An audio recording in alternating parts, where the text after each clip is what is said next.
завода подсчет.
学思。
5, 6. 1, 2, 3, 4, 5, 6.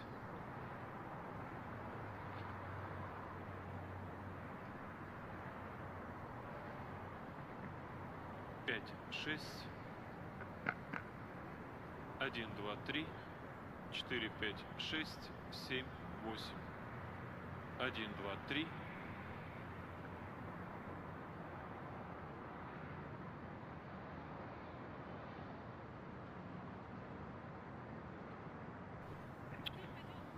5, 6, 1, 2, 1, 2, 3, 4, 5, 6, 7, 8,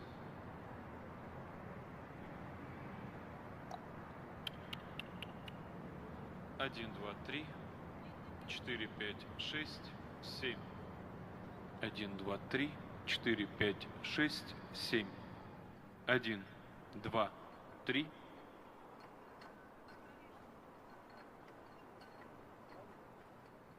1, 2, 3, 4, 5, 6.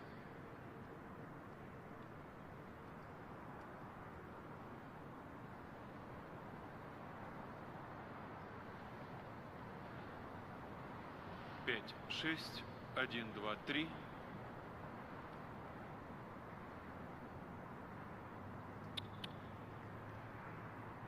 1, 2, 3, 4, 5, 6.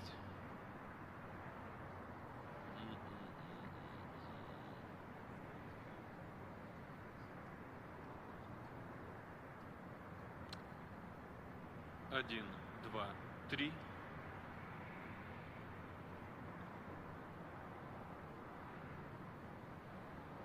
4, 5, 6, 7. 1, 2, 3, 4, 5, 6.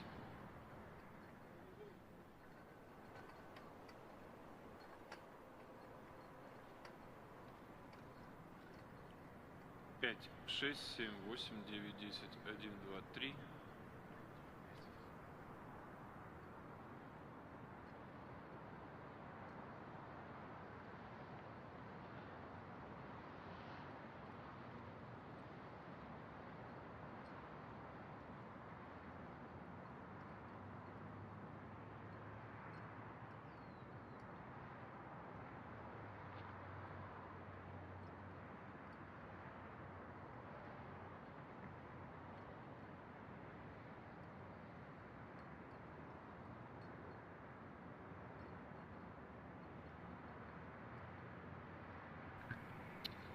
5, 6.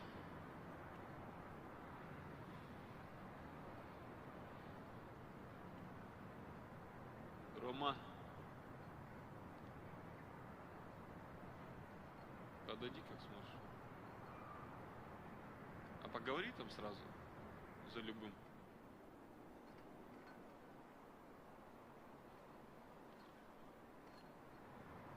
Слышь, Ром?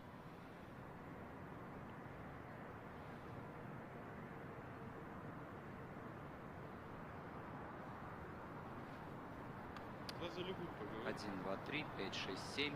Теперь иди ко мне.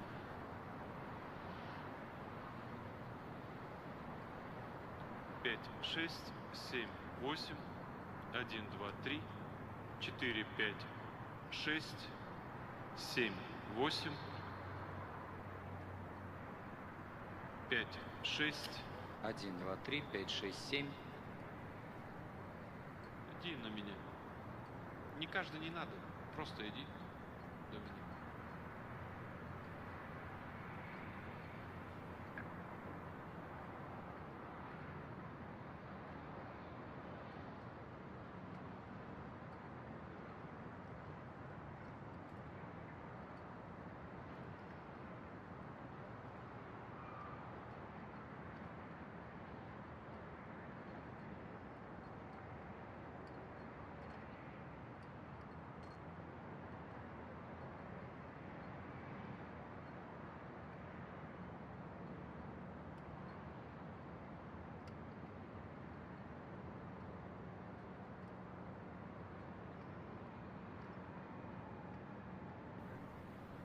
5, 6.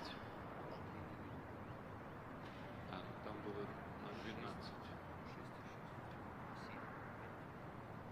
1, 2, 3, 4, 5, 6, 7, 8.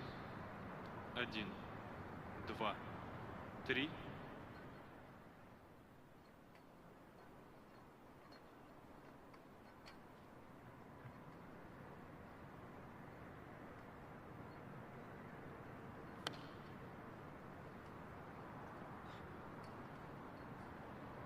5, 6, 1, 2, 3.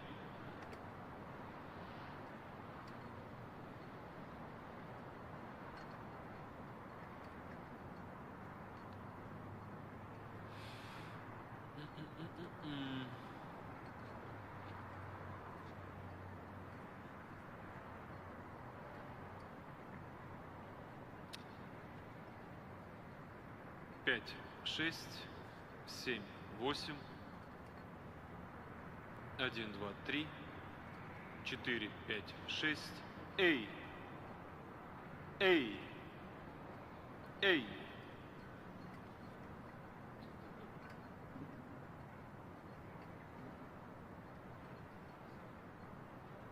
Пять, 6. 1, 2, 3, 4, 5, 6, 7, 8. 1, 2, 3. Эй! 5, 6, 7, 8, 9, 10. 1, 2, 3, 4, 5, 6, 7, 8.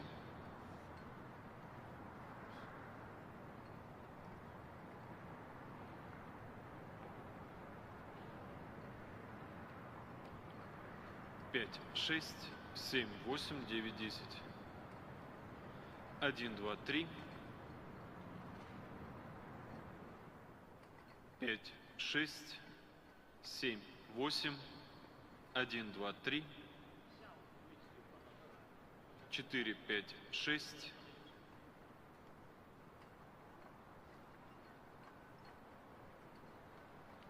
Да что такое?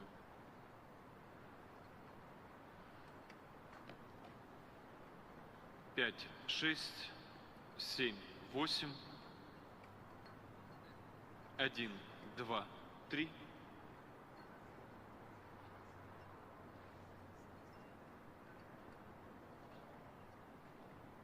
5, 6, 7, 8.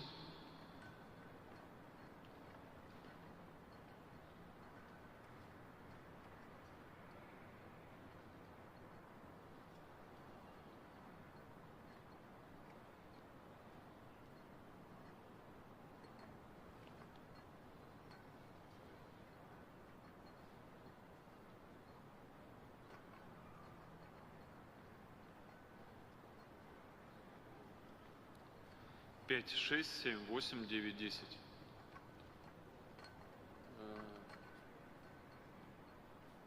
Рома? Рома? Да, говори. Штабную генерала чуть убрали. Принял. 5, 6.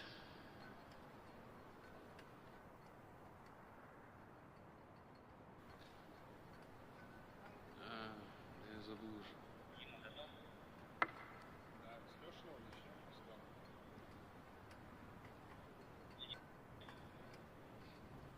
5, 6. На третий поднимитесь, если заберите. Буду идти, будешь отвечать, чтоб по очереди был. Да ты включился, да? Слева от Леши. Нет, это справа от Справа, меня да. Китай, слева от России. На Леху смотреть. Если Правую руку сейчас ты включил, это Китай. нет. Правую руку Китай. Так, да. Дай как-то.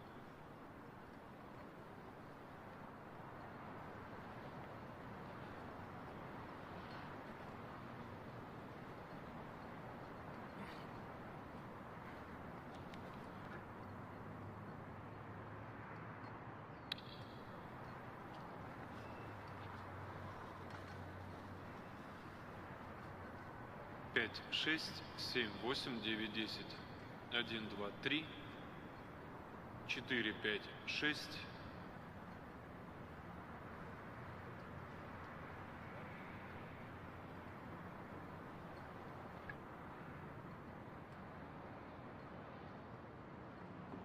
5, 6.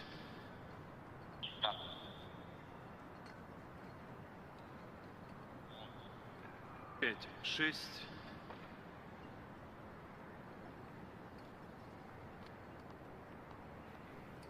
7, 8. 1, 2, 3. 3. 3. 3. 5, 6. 7, 8. 5, 6.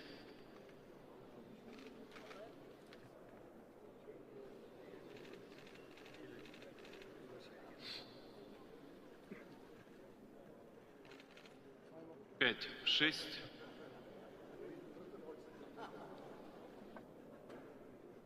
1, 2, 3, 4, 5, 6, 7, 8. Кто свободен, на третий может подойти, иду за... 5, 6, 7, 8. 1, 2, 3, 4, 5, 6. 7, 8.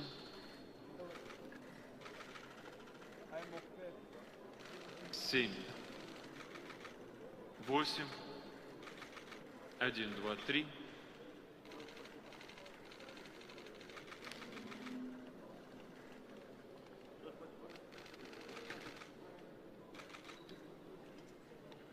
7, 8. 1, 2, 3.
Уважаемые главы государств, Dear heads of уважаемый state, генеральный секретарь distinguished Организации Secretary Объединенных General Наций, of the United дорогие Nations, коллеги и друзья, esteemed colleagues and friends, искренне рад приветствовать I'm вас very glad в to столице welcome everyone Казахстана, in городе the Астана. capital of Kazakhstan, in the Наша city of встреча Astana. имеет поистине Our историческое meeting is значение. of a Мы дали historic старт новой importance шанхайской because we десятки started и the впервые new Shanghai собрались 10, в рамках and for the формата first time we are here ШОС+. convening Уверен, in the сегодняшний format of саммит SEO+.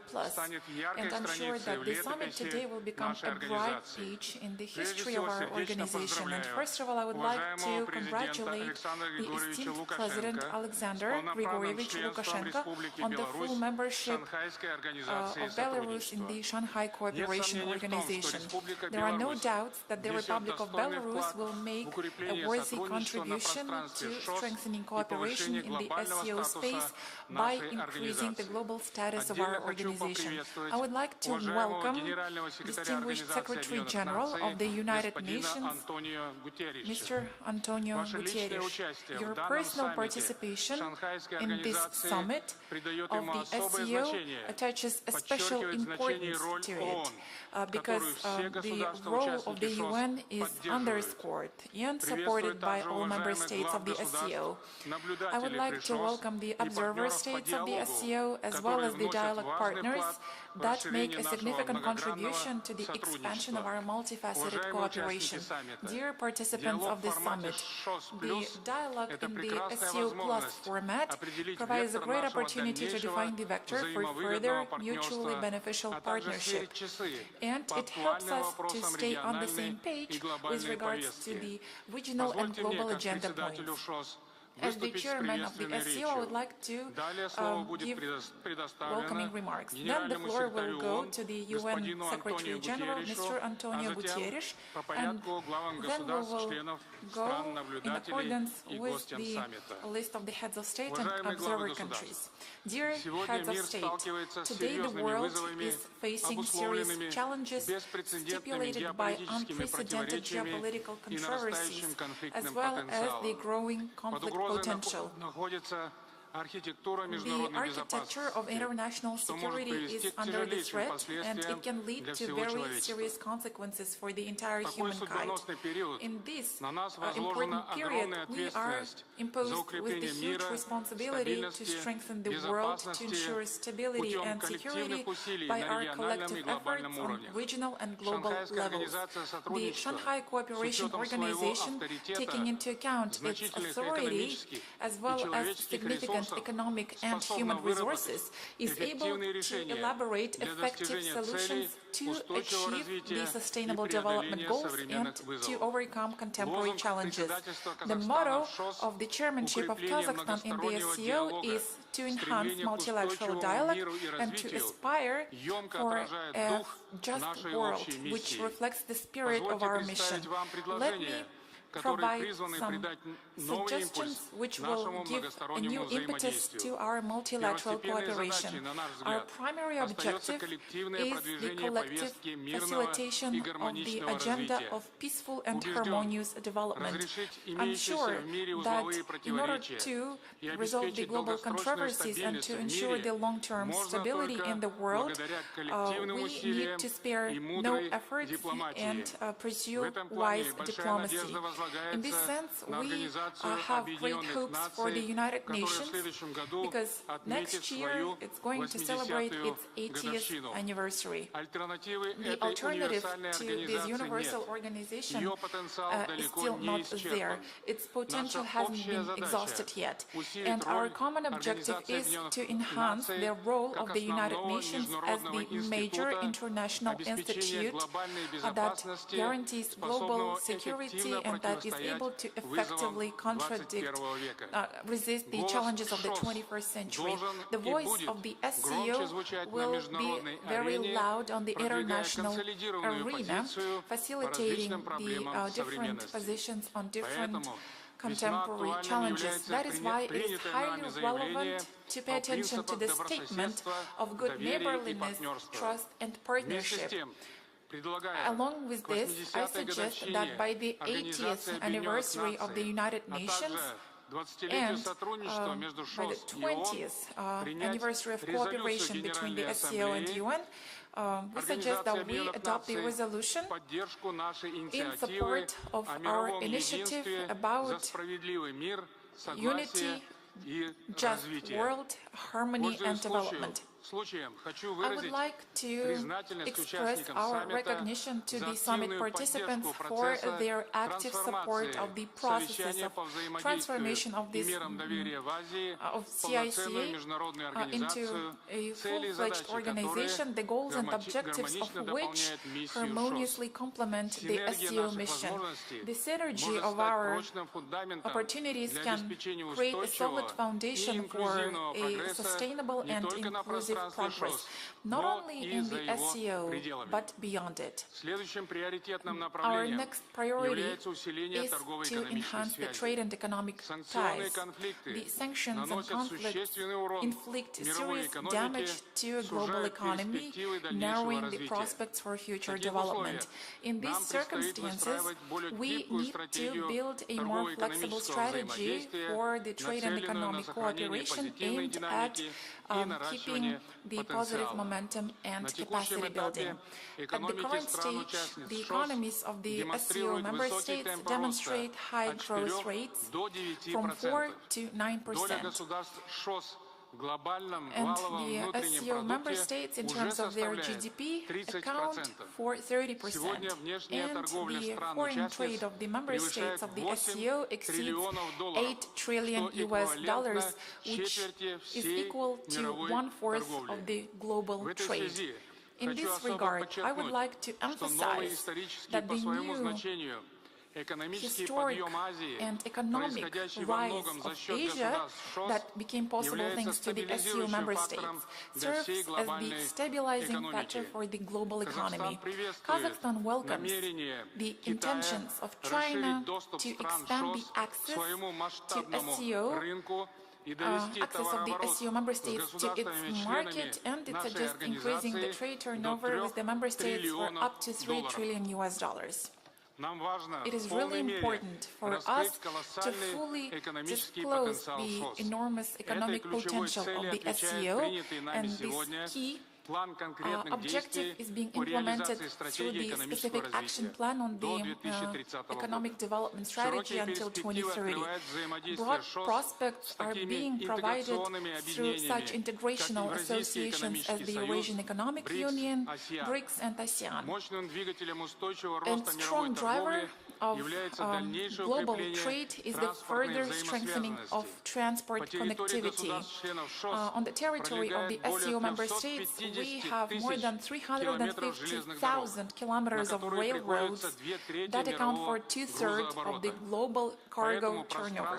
That is why the SCO space can become a large Eurasian belt for the development of the global trade.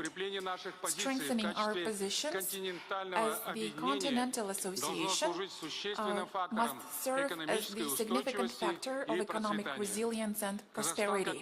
Kazakhstan is one of the key countries in the Eurasian transport system, because 80% of land transportation between Asia and Europe goes through our country. We work on ensuring the connectivity through Belt and Road Initiative. We work with the Trans-Caspian route and the North-South corridor. The synergy of these transport routes will provide a huge multipliers effect. And in this sense, we attach a great importance to the practical implementation of our initiative to establish the partnership networks, strategic ports, and logistics centers. In this reality, another importance is attached to the cooperation in the field of climate change and environmental protection, because this situation causes great concerns. We witnessed the significant growth of natural disasters that inflict huge damage to almost all countries. Recently, Kazakhstan had to go through the unprecedented floods. According to the specialists, the consequences of these natural calamities are closely linked to the processes of global warming, and it is evident that in order to overcome the climate change challenges, we shall work together, and the humankind shall focus on decarbonization of the economy without damaging the development objectives, goals, and modernization of all countries. Our solidarity in terms of the climate change agenda can be displayed during the upcoming Conference of Parties in Baku in November of 2024. And I would like to wish the esteemed President of Azerbaijan, Mr. Ilham Aliyev, the successful conduct of this global event. Another attention shall be paid to the development of collective measures to resolve the problems of the degradation of internal water bodies and to the introduction of the new water-saving technologies. Our joint work in this regard will become a practical contribution of the SU to the implementation or achievement of the goals declared by the UN General Assembly as part of the International Year for the Maintenance of Glaciers, which was initiated by Tajikistan. Another extremely important area of the SEO activity is the expansion of the cultural and humanitarian cooperation, and this is a very important area which is under the attention of our chairmanship, because the Kazakhstani land from ancient period served as a crossroads of civilizations, and it is permeated with the unique cultural code of the greater Eurasia, and it must keep fulfilling its historic role for the peoples of Russia. So the establishment of the cultural centers is crucial, and I believe that the implementation of similar projects in the SEO space would facilitate a closer cultural and humanitarian cooperation between our countries. It is really important to actively engage youth by creating opportunities for its multifaceted development and more intense contacts. Kazakhstan could serve as the center of gravity for creative industries, and that is why we suggest integrating the practices of annual meetings of young leaders and talents of the SEO member states. The additional momentum shall be attached to the educational sector. It is necessary to expand the network of the SEO universities by including new educational institutions of the dialogue partners. We should increase the number of grants for students, especially in the technical majors. And Kazakhstan, on its side, is ready to provide scientific and educational grants under its higher educational institutions. In conclusion, we would like to express our commitment to multifaceted and mutually beneficial cooperation within the framework of the SEO and SEO+. I'm sure that all constructive proposals of the partners of the SEO will give additional impetus to the gradual development of our unique organization, facilitating the mutual trust, friendship, and multifaceted partnership. Thank you very much for your attention. Now, according to our agenda, the floor goes to the UN Secretary General, Mr. Antonio Guterres. Please, the floor is yours, Secretary General. Your Excellency, President Tokayev, and my dear friends, I want to thank you for your kind invitation and express my deep gratitude to the government and people of Kazakhstan for the warm welcome you have extended to me and my delegation. Excellencies, I am pleased to address the summit of the Shanghai Cooperation Council, a valuable partner of the United Nations. We meet under difficult global conditions, raging wars, geopolitical divides, an epidemic of impunity, backsliding of the Sustainable Development Goals, cynicism, and the crisis of trust. People, unfortunately, start to lose faith in multilateralism. They point to broken promises, double standards, and vast inequalities. These global challenges cannot be solved by a country-by-country basis. This is the moment to reaffirm our common commitment to multilateralism, with the United Nations at its center, bound by the principles set out in the UN Charter, international law, and the Universal Declaration of Human Rights. The central goal of our multilateral system must be peace, a precondition for sustainable development and the enjoyment of human rights.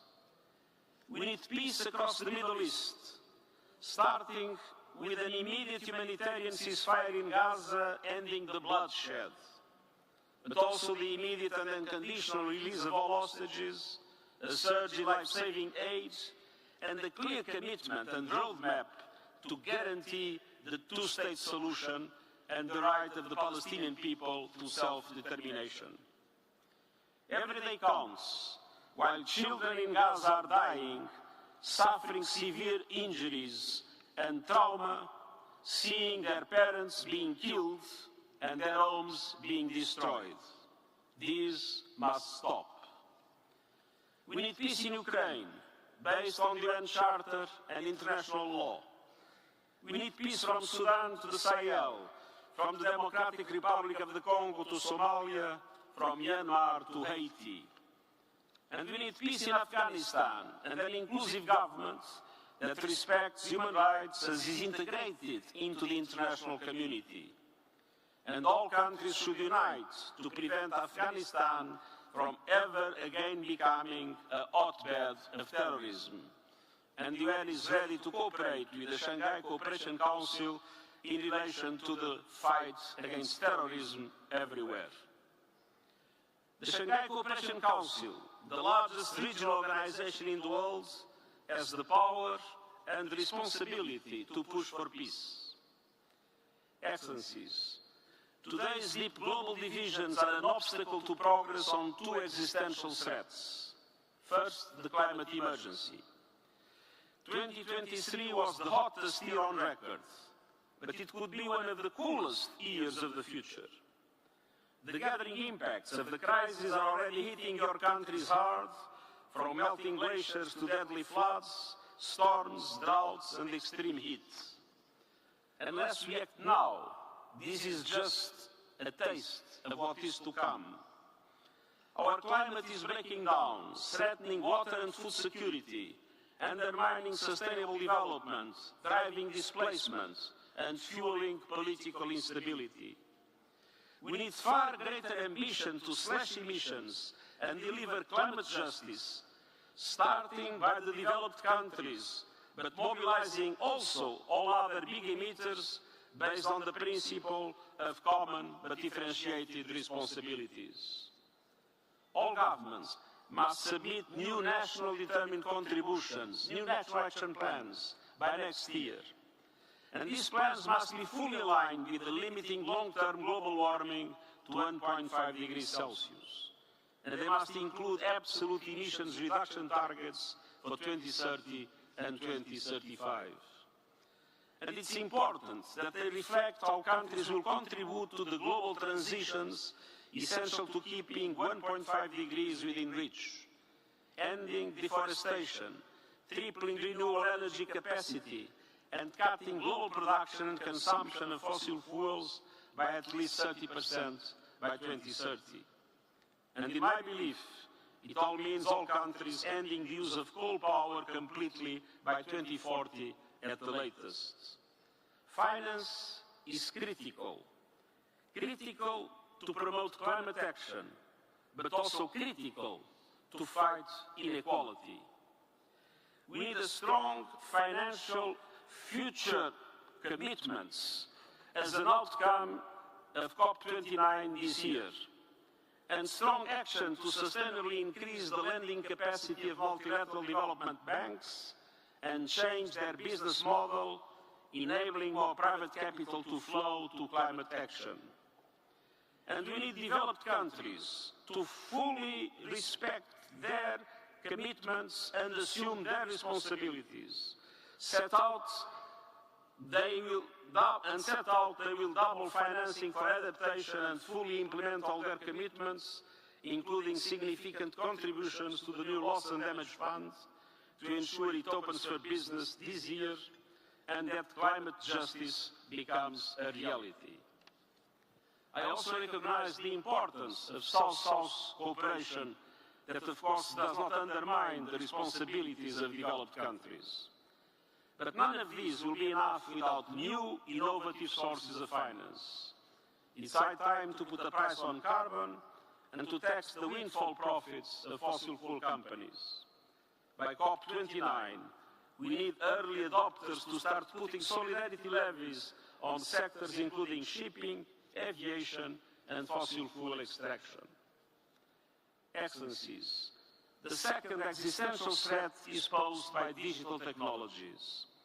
Artificial intelligence holds enormous potential to accelerate sustainable development for the benefit of all. But it is racing ahead of regulation, exacerbating power imbalances, further concentrating wealth, undermining human rights, and increasing tensions and divisions. We urgently need the full engagement of governments working with tech companies, academia, and the civil society to agree on risk management frameworks for AI and on monitoring and mitigating their harms. But the governance of AI cannot be a privilege of rich countries, but it requires that all countries participate, and the UN is ready to provide a platform to make it possible. The advisory body on artificial intelligence I have appointed has identified 5 priorities for inclusive and safe AI. First, creating an international scientific panel on AI comparable to the IPCC's role on climate. Second, a regular policy dialogue between all national, regional, and industry representatives. Third, developing common AI ethics and standards for the whole world to safeguard human rights and safety and interoperability. Fourth, principles and arrangements to govern the data used to train AI algorithms. And fifth, supporting developing countries to build capacity in order to be able to fully participate in the benefits of AI and creating a global fund for that purpose. To help deliver this agenda, the Advisory Board has identified the need for a small, dynamic, and flexible United Nations AI office. I count on your strong engagement and support. Excellencies, the failure of countries to unite for solutions to common challenges reflects a deeper dysfunction in our world. Multilateralism is falling behind, and we must avoid at all costs the risks of further fragmentation. We need one global economy, one global market, one global internet, and one global set of standards for artificial intelligence and other relevant technologies. The institutions and frameworks of global governance, from the Security Council to the Bretton Woods system, are out of date and out of time. They were created after the Second World War, when the world was very different from what it is today, and when many of the countries that today exist were not yet independent from colonialism. The Summit of the Future in September is a pivotal opportunity for renewal. And the Summit will consider essential reforms to the global financial architecture to make it representatives of today's world and responsive to today's challenges to the benefit of developing countries. Reforms to the Security Council and the proposed new agenda for peace would help to prevent and resolve conflict, rebalance geopolitical relations, and give developing countries a proportionate voice on the global stage. A global digital compact, including proposals for AI governance, can turbocharge the Sustainable Development Goals and help to close the digital connectivity gap that today affects dramatically so many developing countries. This is an important moment for the world to move forward together based on the UN Charter and international law, and I look forward to welcoming you to the New York in the summits in September. Thank you. Thank you, Honorary Secretary General, for your very informative speech in terms of maintaining peace, stability and security in regional and global levels. Now we would like to give the floor to the President of the Republic of Belarus, Mr. Alexander Grigorievich Lukashenko, please. Dear Mr. Chairman, dear friends, I would like cordially, on behalf of the people of Belarus, to thank you all for the support of my country while being introduced to the Shanghai Cooperation Organization. For us, it's a serious and well-thought-over step. We do see that year after year there is the SCO's role being strengthened in the world politics. Here we hear and listen to each other, not dictate our own wills, though the world grand powers are representing the organization. I would like to reassure yourselves that we would provide everything possible from us so that the weight and the authority, reputation of our union would be constantly growing. There is a very weighty, concise expression that reflects the notion of today's process, citing. Now, in particular, we have the very time whereas we have the changes that wouldn't have been there, that haven't been there for 100 years, and together we are promoting those changes. Quote ended, Xi Jinping, Chairman of the People's Republic of China. Indeed, all of us are participants of serious systematic changes into the world politics. In the foundation of them is the emergence of the international multipolar system of security and cooperation. However, the golden billion is not pleasant with this perspective. By colonizing and harshly exploiting all other countries, the West, by such pirate methods for centuries, has been establishing the foundation of its wealth, political, economical, and military supremacy.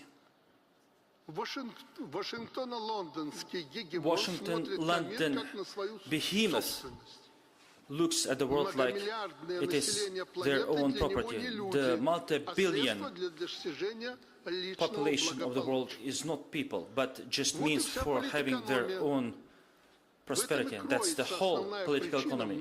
In there, it is the core of the many challenges into the world security. Within that very philosophy, the conflict in Ukraine was instigated in particular. That continues until now. We know what the reason was for that. As a result of that, the world now is in deep crisis. And in that situation, what can we, the members of the SCO, can do in the situation that takes place? I'm very much deeply sure that the answers to the respective challenges in the global policy would be our unity and our harmony. For that, we need to consolidate at the space that is the responsibility of the organization. That very approach defines the necessity to establish greater Eurasia to be established. I would like to set a number of steps in that direction, in our point of view. First, we need to select a concept a title and a project that is already there. The Eurasian Charter of the Multidiversity and Multipolarity in the 21st Century. Its idea emerged based on the results of an international conference that took place in October last year in Minsk, Belarus. Now it is already an annual event for regional security in our capital. Moreover, we do consider it as a kind of Eurasian alternative to the transatlantic Munich conference. The invitations to the leadership of your ministries of foreign affairs to the Minsk conference that is going to take place this fall has already been sent. I very much would like the representatives of your countries to participate in the discussions of the Charter. We believe that it should be adopted at the level of the heads of state. Availing of this opportunity, I would like to express gratitude to you, Mr. Vladimir Putin, President of Russia, for the recently mentioned words of support for that initiative. Secondly, it is necessary to pay more attention to the different integrational processes on the Eurasian continent.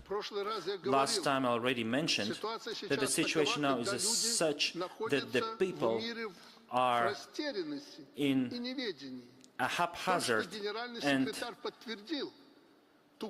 situation of the unknown things, what the Secretary General mentioned about the perspective of the dangerous perspective of development of our planet. There the people are waiting for a certain orientation and definition, clear things. The SEO can do that, but it should be done quickly. Because time is limited. It's not what we used to have before, or what we used to have during the Cold War or after the World War II. We need to take quick steps, and only in that case we will be able to go ahead of others, and the entire global community will be very thankful. There is the active integration on the post-Soviet space within the framework of the Eurasian Union, Collective Security Treaty Organization, as well as the Commonwealth of Independent States. We see the active steps of other Eurasian associations, such as the ASEAN, Organization of Islamic Cooperation, and the League of Arab States. Very important initiatives are being implemented, and they link the continent with strategic infrastructural projects.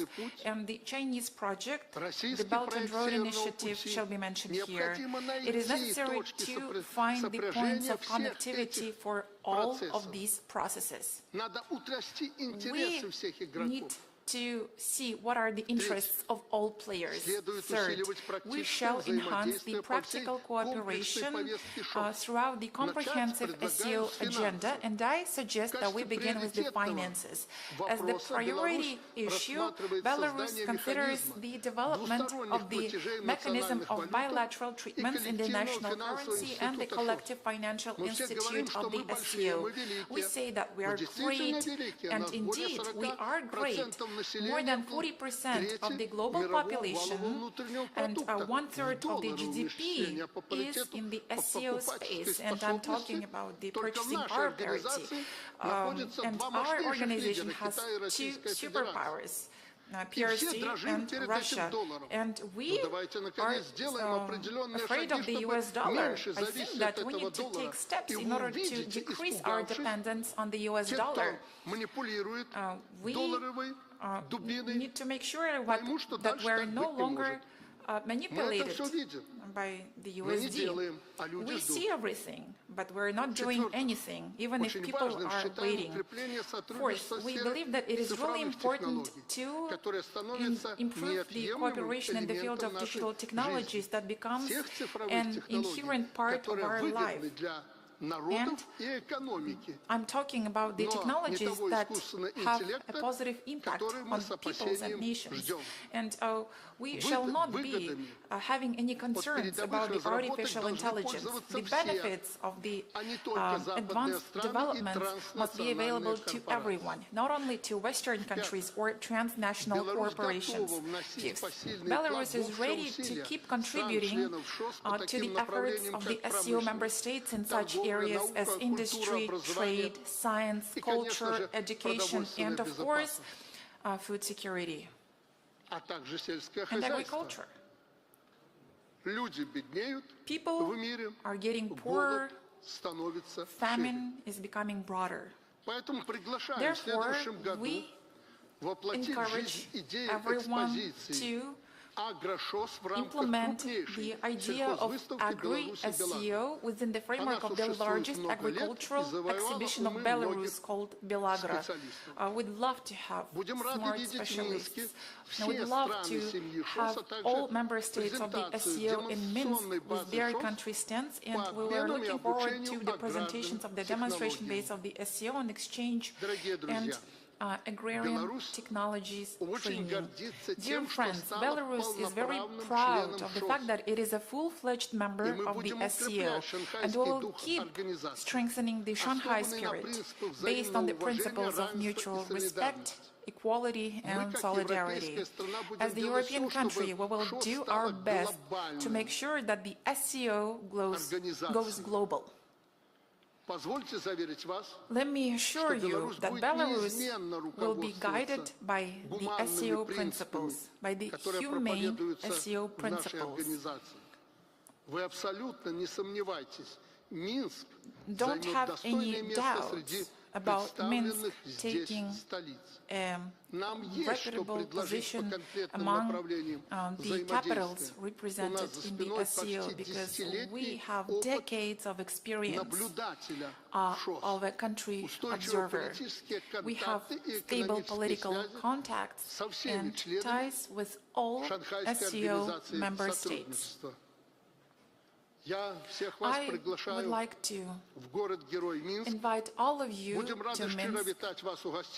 We'd love to have you in Belarus, dear colleagues. Thank you very much for your attention. Thank you very much, distinguished Alexander Grigorievich, for your very interesting speech. I'm sure that Belarus will make a huge contribution to the SCO capacity building. Next floor goes to the acting president of Iran, Mr. Mohammad Mohber.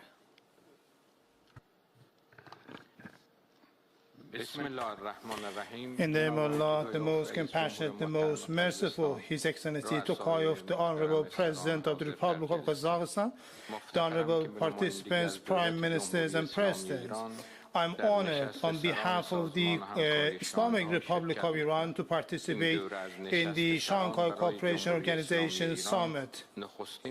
This is the first time for the Islamic Republic of Iran to officially participate in the SCO Summit, and our membership was concluded during my martyred late President's administration, and we attach great importance to this organization. At the outset, I would like to pray for the peace of all the martyrs of this bitter tragedy in my country, and thank you each and every one of you for expressing your sympathies and condolences, and to state that we are strongly determined in order to further consolidate and deepen our existing bilateral connections and relations, and to consolidate the strategic regional policies based on SCO as the most important multilateral and consolidated mechanism, and to follow it in future strongly. At the same time, to warmly appreciate the brotherly and friendly country, government and people of Kazakhstan for their warm hospitalities. There have been always very deep and consolidated cultural, religious and friendship connections between Iran and the Central Asian region. And today, these by old and civilizational and historical connections are transferred into expansion of cooperation between the Islamic Republic of Iran and the Central Asian countries. Dear colleagues, one of the most important subjects which can promote the regional and international role of the SCO is to consolidate and safeguard the economic relations among the SCO member states. In this regard, it is necessary to expand and to support making use of national currencies based on some modern technologies, and it is necessary to follow this issue. At the same time, the political geographical developments in recent decades have added to the importance of expanding different connections and strengthening transit cooperation. One of the most key and important routes is South-North Corridor, which is on our top agenda to activate it. To establish these transit routes would serve the expansion of trade connections, reduction of the cost, and the reduction of the time required to send the goods from the source to the target countries. The gathering among the biggest producers and consumers of the global energy is one of the most important and unique features of the SCO, which can be turned into a turning point to expand our cooperation on studying, exploration, processing and export of energies or relevant technologies, to supplying the energy security and deepening cooperation among the member states in this regard, and implementing technological projects on gas and oil, electricity, renewable energies, and at the same time the nuclear energy for peaceful purposes, coal industry, and efficiency of energy is one of the most among the most important sectors. I believe that the environmental issues are very important with the sustainable regional development. The Islamic Republic of Iran, as a developing country, has adopted numerous plans and programs in this regard and is implementing them, and at the same time has played a constructive and positive role in international climate meetings. Excellencies, in order to have a better living today in the world, we have no option but cooperation, interaction, and friendship. The SCO has paved the ground very well in the old geography of our region. In order to make use of the current, we need to make use of the current opportunities, and it's a necessity to improve the status quo, and in order to define a very good future for our honorable people. In conclusion, I would like once again to appreciate government and people of Kazakhstan for the warm hospitality and very organization of this meeting, and wish all the best for the People's Republic of China as the next president. Thank you very much for your attention. Thank you very much, distinguished President, for your informative speech with specific ideas and proposals. Next floor goes to the distinguished President of People's Republic of China, Mr. Xi Jinping.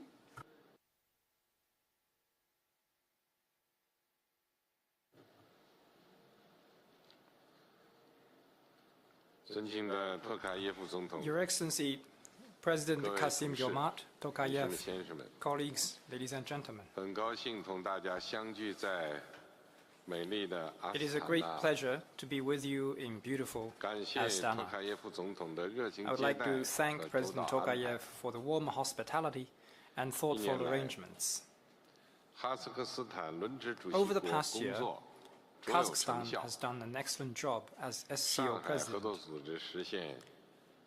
and the SCO has made new progress.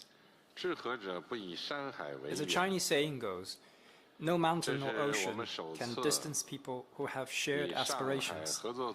Today, we get together for our first SCO Plus meeting. With good friends and new partners in the same room, holding important discussions.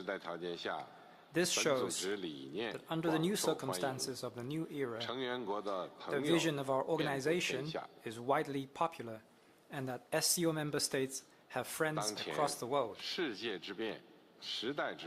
At present, changes of historical significance across the world during our times are unfolding in ways like never before. The international landscape is undergoing rapid transformation. A new round of scientific and technological revolution and industrial transformation is advancing fast. As human civilization marches forward in big strides, factors of insecurity, instability, and uncertainty are evidently increasing. To cope with this major transformation, the key is to have the wisdom to see the changes, the ability to deal with the changes, and the courage to make changes. We need to bear in mind that we live in a community with a shared future and always uphold the Shanghai spirit. We need to stay firmly on a development path that suit our respective national conditions and regional realities, and jointly build a more promising home of the SCO so that our peoples can live a peaceful, successful, and happy life. To that end, I wish to propose the following. First, we should build a common home of solidarity and mutual trust. A few days ago, China held the conference marking the 70th anniversary of the 5 principles of peaceful coexistence. The Shanghai spirit is consistent with the essence of the 5 principles of peaceful coexistence. It is the shared value of our organization and should be all the more cherished and faithfully observed at all times. We need to respect the development path of respective independent choosing and support each other in safeguarding core interests. We need to bridge our differences, build more consensus, and enhance mutual trust through strategic communication. China proposes that SCO member states do more to share their experience on governance and hold the SCO Political Parties Forum at an appropriate time. Second, we should build a common home of peace and tranquility. Security is a prerequisite for national development, and safety is the lifeline to happiness of the people. No matter how the international landscape changes, our organization must hold the bottom line of common, comprehensive, cooperative, and sustainable security. Real security is premised on the security of all countries. We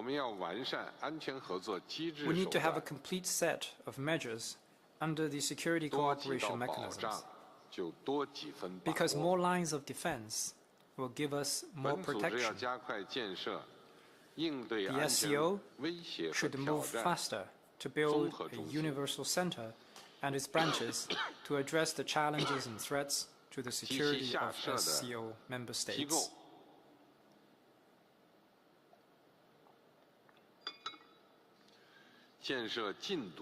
And to build the anti-drug center. It should strengthen intelligence sharing and conduct joint operations to jointly safeguard security in our part of the world. As the current chair of the regional anti-terrorist structure, China will do what it can to ensure the success of the Interaction 2024 joint counterterrorism exercise and other events. Afghanistan is indispensable for the security in the region. We need to make best use of the mechanism of coordination and cooperation among Afghanistan's neighbors and other platforms to increase humanitarian support to Afghanistan and encourage Afghanistan to establish a broad-based and inclusive political structure and embark on a path of peace and reconstruction. Third, we should build a common home of prosperity and development. Modernization is the shared goal of all countries in the SCO. China proposes that 2025 be designated as the SCO Year of Sustainable Development, so as to help us focus on fostering new forces for growth. China is ready to work with all parties to fully implement the 8 major steps and a high-quality Belt and Road cooperation. We will promote regional cooperation through platforms such as the demonstration base for agricultural technology exchanges and training, local economic and trade cooperation demonstration area, and the ecology and environment innovation base. We will also expand the local currency settlement and actively promote the establishment of an SCO financing platform. China welcomes all parties to use the Beidou satellite navigation system and participate in the development of the International Lunar Research Station. China proposes establishing an SCO Digital Education Alliance and is willing to provide at least 1,000 training opportunities on digital technology to fellow countries in the SCO in the next 3 years. We should also modernize the governance system of our organization, improve its operation mechanisms, and boost its effectiveness. Fourth, we should build a common home of good neighborliness and friendship. Dialogue among civilizations is ever more important for world peace and harmony. China is ready to provide quality platforms for countries in the SCO to engage in such dialogues. It will give full play to the role of non-official organizations such as the SCO Committee on Good Neighborliness, Friendship and Cooperation. It will continue to organize events and signature programs such as the Forum on Traditional Medicine, the Forum on People-to-People Friendship, the Youth Campus, and the Youth Development Forum. It will hold a Green Development Forum and a Women's Forum in Qingdao, the tourism and cultural capital of the SCO. We welcome all parties to take an active part in these events. In the next 5 years, China will host 1,000 young people from countries in the SCO for exchange opportunities in China.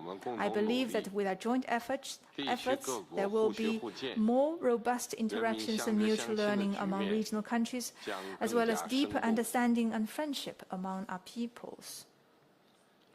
Fifth, we should build a common home of fairness and justice. The current SCO Summit has issued the Astana Declaration, the SCO Initiative on World Unity for Justice, Harmony and Development, and the Statement on Principles of Good Neighborliness, Trust and Partnership. It is a strong message of the new era, one that calls for solidarity, cooperation and justice, rather than division, confrontation and hegemonism. We should jointly advocate an equal and orderly multipolar world and a universally beneficial and inclusive economic globalization, practice true multilateralism, and make global governance more just and equitable. The SCO should make its important contribution to eliminating the deficits in peace, development, security, and governance. Colleagues, a Chinese adage reads, "Victory is ensured when people pull their strength together. Success is secured when people put their heads together." The SCO owes its success to solidarity and cooperation throughout the years. This is also naturally the inevitable way for us to respond to the changing world and open new horizons on the journey ahead.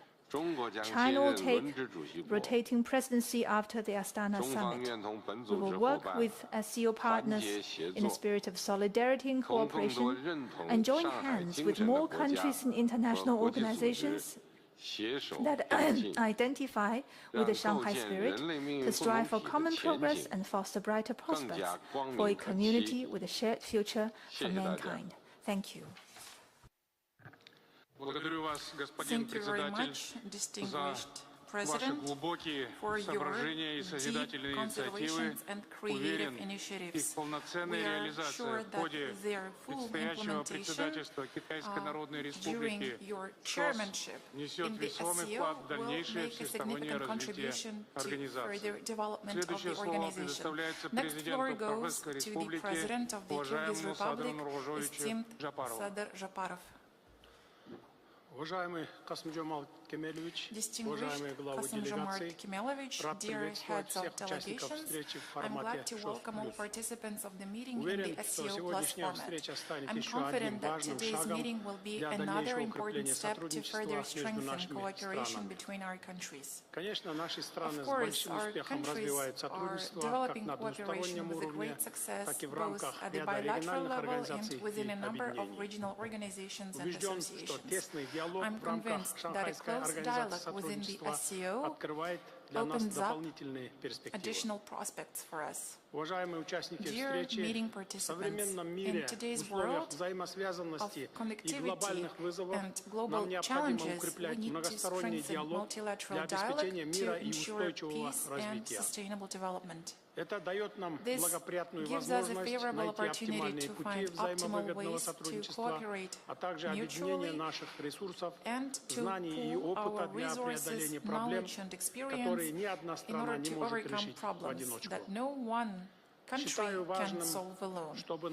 I believe it is really important that our countries provide full support to each other in the matters of security, sovereignty, economic development, and other interests that are vital to us. The fundamental principle of the SCO's activities remains the equality of the member states, and its concrete embodiment is the provision of decision-making by consensus, which must continue to be followed in the organization. It is really great to see that the geographical space of our organization is expanding from year to year. There is not only the quantitative but also qualitative cooperation going on. The SCO family today consists of 26 states, 14 of which are our dialogue partners. Dear colleagues, today we are witnessing instability and uncertainty in the world and the lack of dialogue and mutual understanding. Unfortunately, instead of joining forces to counter the common challenges and threats together, there is an increase in geopolitical confrontation, the use of unilateral sanctions and force, and violations of international law. Our joint response to these challenges is to strengthen the Shanghai spirit through creating conditions for development with cooperation based on mutual trust, mutual benefit, equality, consideration of each other's interests, openness to the outside outside world, non-confrontation, and lack of conflict. Our organization is aimed at building a fair, multipolar model of the world order that meets the interests of all states, based on the norms of international law. The SCO represents cooperation, peaceful coexistence, and joint development, not confrontation. Dear participants, the Kyrgyz Republic has always advocated for expansion of interaction between SCO member states and dialogue partners. I believe that we have huge untapped potential for joint cooperation. It is for this reason that at the SCO Summit in 2023, I proposed to develop the roadmap for further strengthening the interaction of the SCO with dialogue partners. In this regard, it is really great to see that a few hours ago, after the meeting of the heads of the SCO member states, the respective roadmap was approved. The document provides for strengthening political dialogue, developing cooperation in the areas of security, economy, and in the humanitarian domain.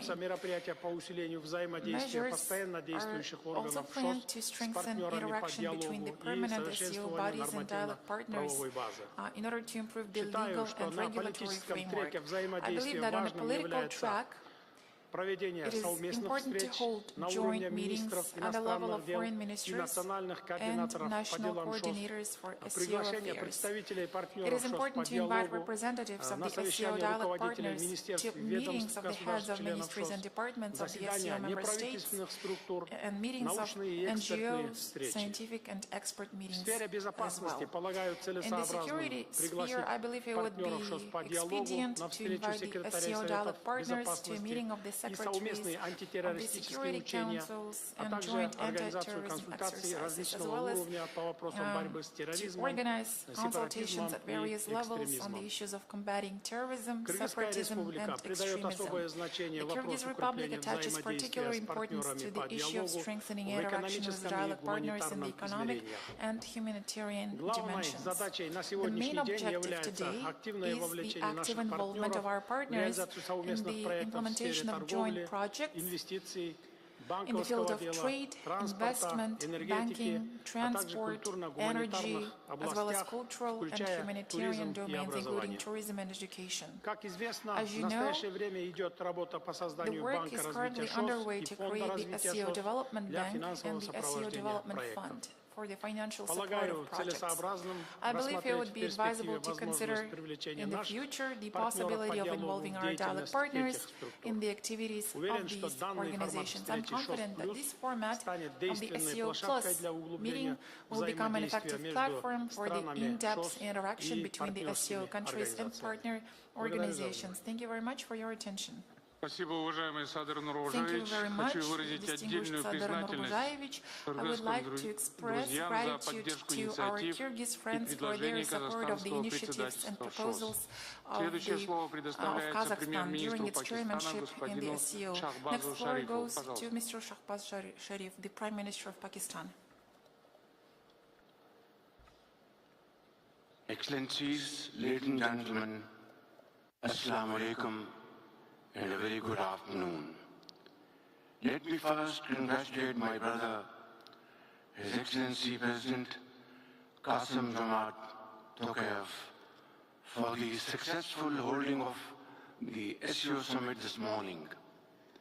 The Astana Declaration and other important documents adopted today would go a long way in guiding and strengthening our efforts to achieve our shared objectives of peace and prosperity in the region. We welcome this meeting of the SCO Plus format, which lends us the opportunity to exchange views with the wider SCO family. Excellencies, international norms that were put in place since the Second World War are perhaps under greater stress than at any time since 1945. Prolonged and unresolved conflicts, including as a result of foreign occupation and denial of self-determination rage on in many parts of the world. At the same time, many new crises are emerging across the globe, resulting in unimaginable human sufferings. Incitement to hatred and discrimination based on race and religion, in particular, Islamophobia, has assumed epidemic proportions. Climate-induced disasters are increasing in frequency and intensity and adversely impacting the lives of millions. Countries across the globe are struggling to cope with socio-economic aftershocks of COVID-19 that worsened inequalities within and among states. These call for unity of thought and action while upholding the values of peaceful coexistence, a resolution of disputes in accordance with the UN Charter, and responding confidence in multilateralism in which all countries have a stake. Excellencies, this SU summit is being held amidst unprecedented suffering of the people of Palestine as a result of Israel's ongoing brutal military campaign in Gaza. More than 37,000 people have been martyred, including thousands of children, and millions have been displaced. The UN Human Rights Council's Commission of Inquiry has rightly concluded that Israeli acts amount to war crimes, and according to the International Court of Justice, a plausible genocide for which Israel must be held to account. In line with the spirit of today's meeting, we must call upon the international community, in particular the UN Security Council, to uphold its responsibility to ensure an immediate ceasefire, free flow of humanitarian assistance, and protection of civilians in entire Gaza Strip. The UN must also ensure the implementation of its resolution for the peaceful settlement of all long-standing disputes. Excellencies, climate change is the defining reality of our times. Climate-induced natural calamities are posing a great threat to many communities and are adversely impacting millions of lives around the globe. We have witnessed these disasters firsthand during the devastating floods of 2022 in Pakistan, which led to unimaginable loss of lives and properties, although our contribution in the mission is it's very minimal in fact. Generous financial and technological assistance to countries most vulnerable to climate change will enable them to rebuild from natural disasters and to adapt to the ever more frequent and ferocious climate impacts. Ladies and gentlemen, last year's SDG Summit made far-reaching commitments to implement the Sustainable Development Goals. We must ensure implementation of the SDG stimulus. We also require a fundamental reform of the international financial architecture to make it more effective, inclusive, and equitable. Excellencies, the complex global and regional challenges that the world faces today can be best addressed through effective multilateralism within the framework of the United Nations. Pakistan remains committed to multilateralism and continues to play a leading role at all international forums. Last month, Pakistan was elected as a non-permanent member of the UN Security Council for the term 2025-2026. Pakistan brings to the UN Security Council its rich experience and expertise and a strong legacy of contributions towards the maintenance of international peace and security, manifested by its strict adherence to the principles of the UN Charter.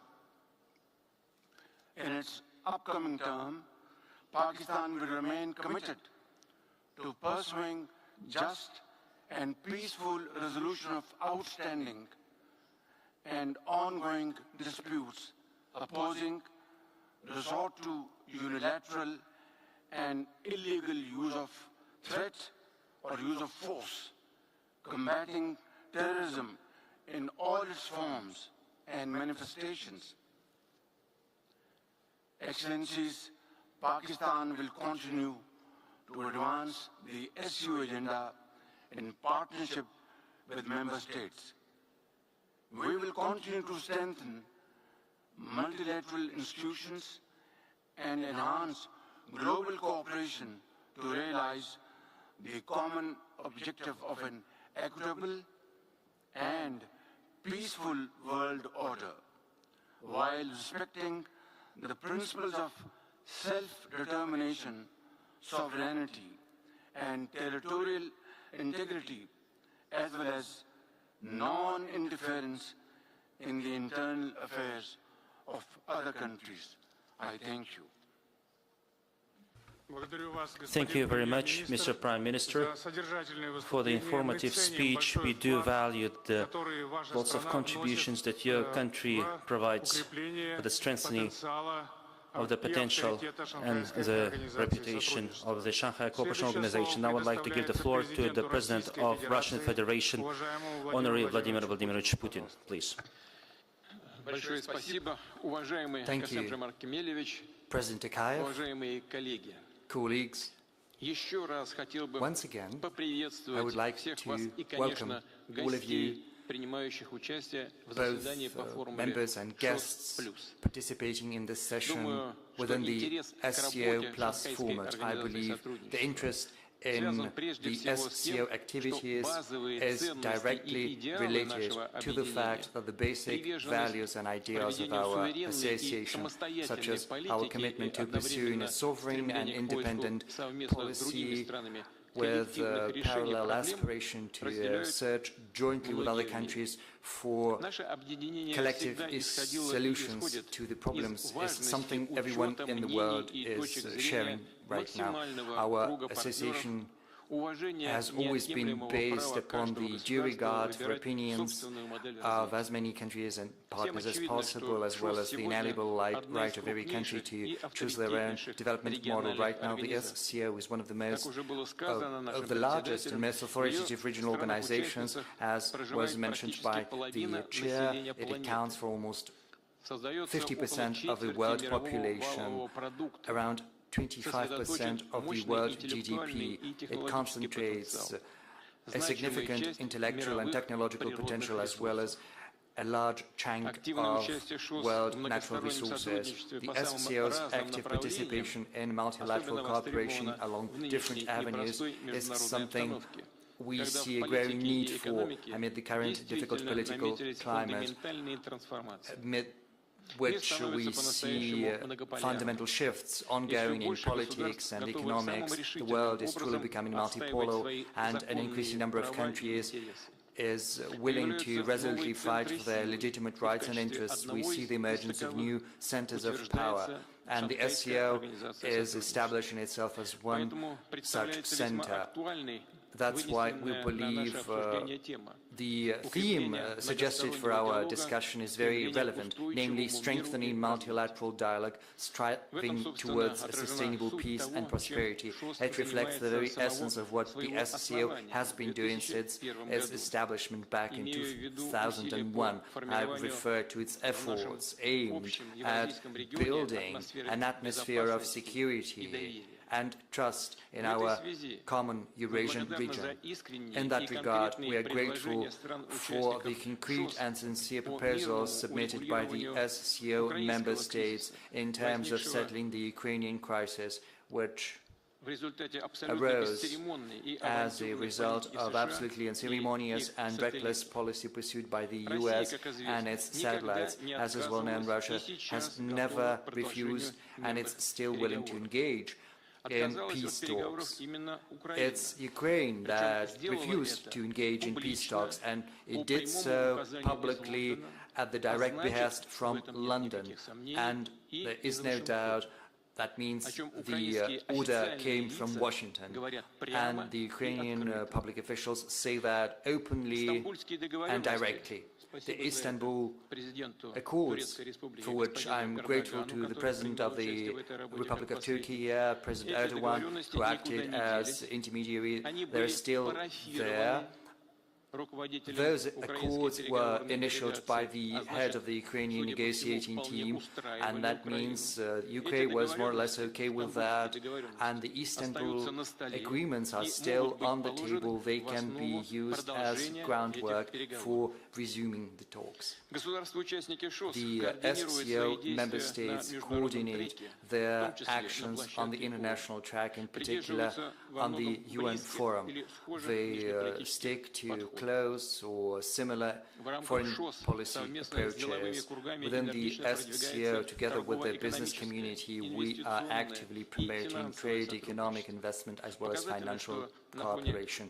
It is quite telling that against the backdrop of decline in many advanced economies, in 2023, the average GDP of the SCO countries rose on average by 5.2%, whereas the industrial output rose by 4.5%, while the inflation stood at a mere 2.4%, which is a very good indicator. We continue to steadily deepen our cooperation in energy, infrastructure, food security, high-tech and innovation, digitalization, as well as AI. The SCO is taking active steps to build and enhance supply chains, logistics, and mutual settlement mechanisms. They're also building more efficient transportation corridors that bind the continent together from north to south and from west to east, and we are certainly interested in engaging in other SCO projects, and we are also interested in other countries engaging in those projects. And the Business Council and Interbank Consortium, as well as the Forum, the heads of regions, are also open to such cooperation. The SCO members have traditionally had great respect for historical, cultural values, as well as civilizational diversity, and this is precisely the foundation upon which we are expanding contacts between people, building our cooperation in science and technology, education, health care, as well as sport. We have our youth council, civil society and volunteer organizations. So, in practical terms, the SCO has a lot to offer in terms of experience with any country that is interested in that and that is willing to cooperate. Our organization is also willing in its turn to accept any constructive contribution to its activities, take on everything of value that our partners have to offer. I'm confident our today's meeting will be useful, will help improve friendly relations between all the countries that are present here. It will help intensify our cooperation along different avenues. Thank you for your attention. Thank you, Honorary Vladimir Vladimirovich, for definitely the relevant considerations, constructive suggestions. They have extremely important meanings, taking into account the exclusively important role of Russia in Shanghai Cooperation Organization. Now I'd like to give the floor to the President of the Republic of Tajikistan, Emomali Rahmon.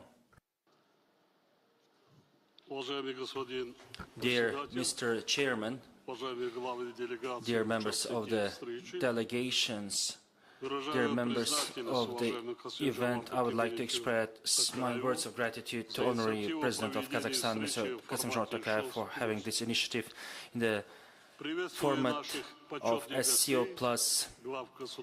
I would like to welcome the member states, observer states, partners in dialogue, Turkmenistan, the head of the UN and regional organizations. Our today's meeting expresses the respective tune, the serious tune that we have, so as to strengthen the SCO. Dear colleagues, the SCO today turned into an influential international body that plays a visible role in the international politics. The organization provides with a practical input into the matter of preserving stability and security in the region, within its own responsibility to develop the world economy, the expansion of the cultural dialogue, as well as civilizations. The model of cooperation worked out within the SCO year on year has its own force more and more. We are united by the single aim to strive for strengthening the peace and stability of our countries and regions. Dear participants of the meeting, I would like to present the vision of Tajikistan in terms of the further expansion of our multilateral cooperation. First of all, we are for the further active promotion of the political dialogue. It is necessary also to boost up the mutual activities in economics. Our countries possess significant mineral and raw materials and strong production base. The trade turnover of Tajikistan with the SCO member states demonstrates the gradual increase in the dynamics. Last year it comprised more than 80%. It is high time to get to the realization of the specific investment projects, mutual investment projects, with the potential of the observer states to be used and the partners as well. First of all, in terms of higher technologies, innovations, AI, agriculture, as well as investments areas. We do invite the member states and the observer states, the dialogue partners, to learn the possibilities and capacities of the SCO as well as the bank.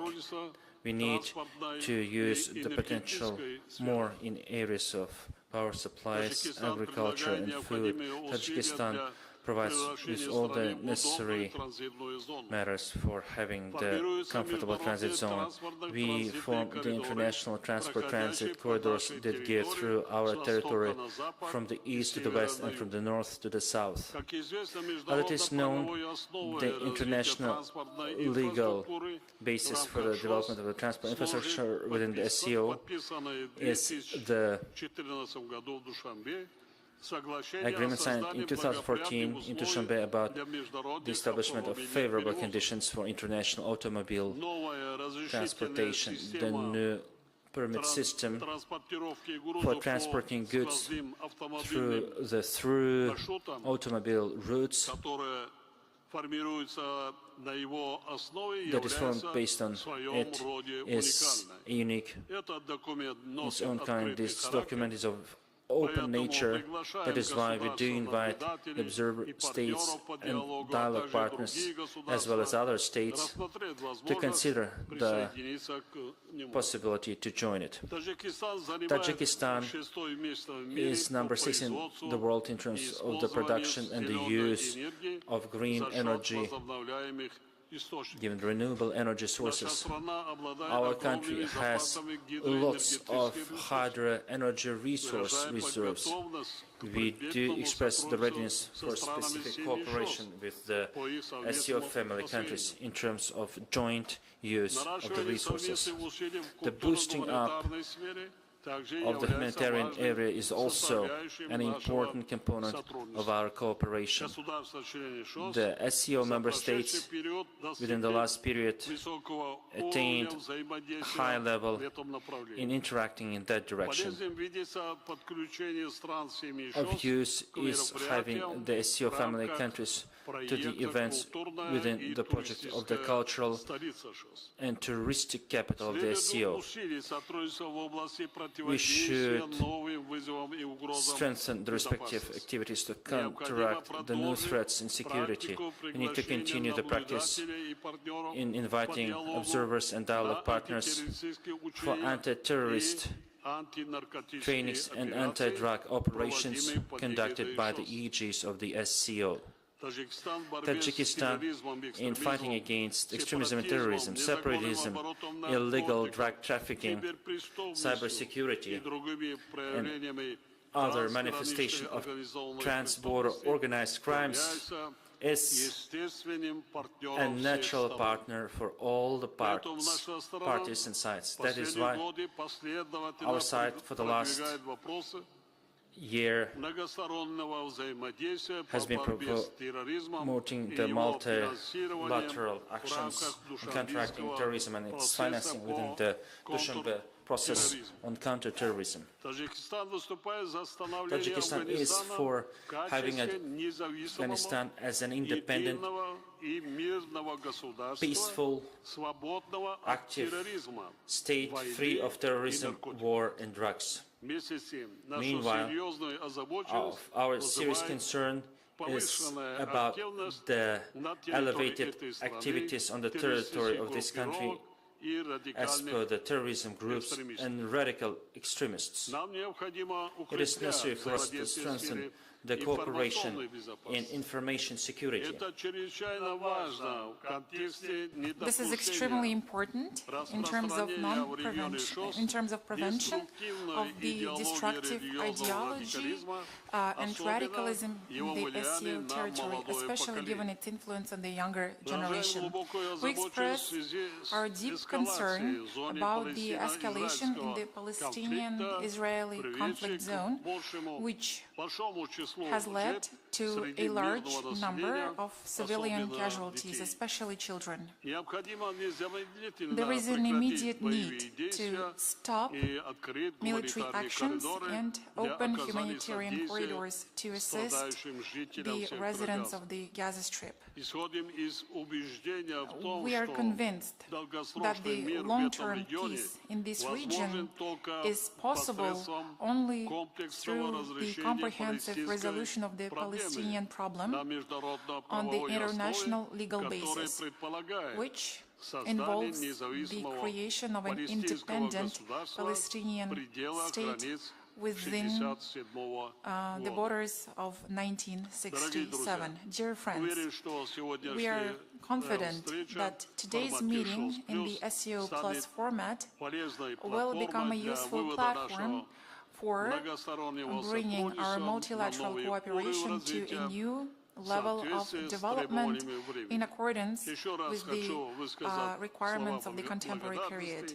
Once again, I would like to express my gratitude to the President of the Republic of Kazakhstan, dear Kassym-Jomart Kemelovich Tokayev, for a high level of organization of our work. And I would also like to wish to the President of the People's Republic of China, respected Xi Jinping, a successful presidency in the SCO. Thank you very much for your attention.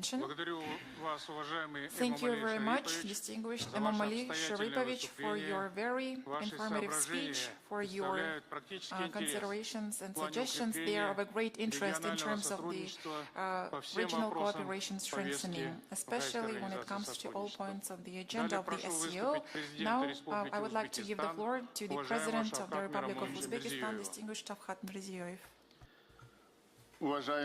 Esteemed heads of delegations, Once again, I would like to express my gratitude to the President of the Republic of Kazakhstan, esteemed Kassym-Jomart Tokayev, for the warm welcome and excellent organization of this summit in Astana. We highly value Kazakhstan's effective chairmanship of the SCO, which has facilitated the expansion of multifaceted cooperation within this organization.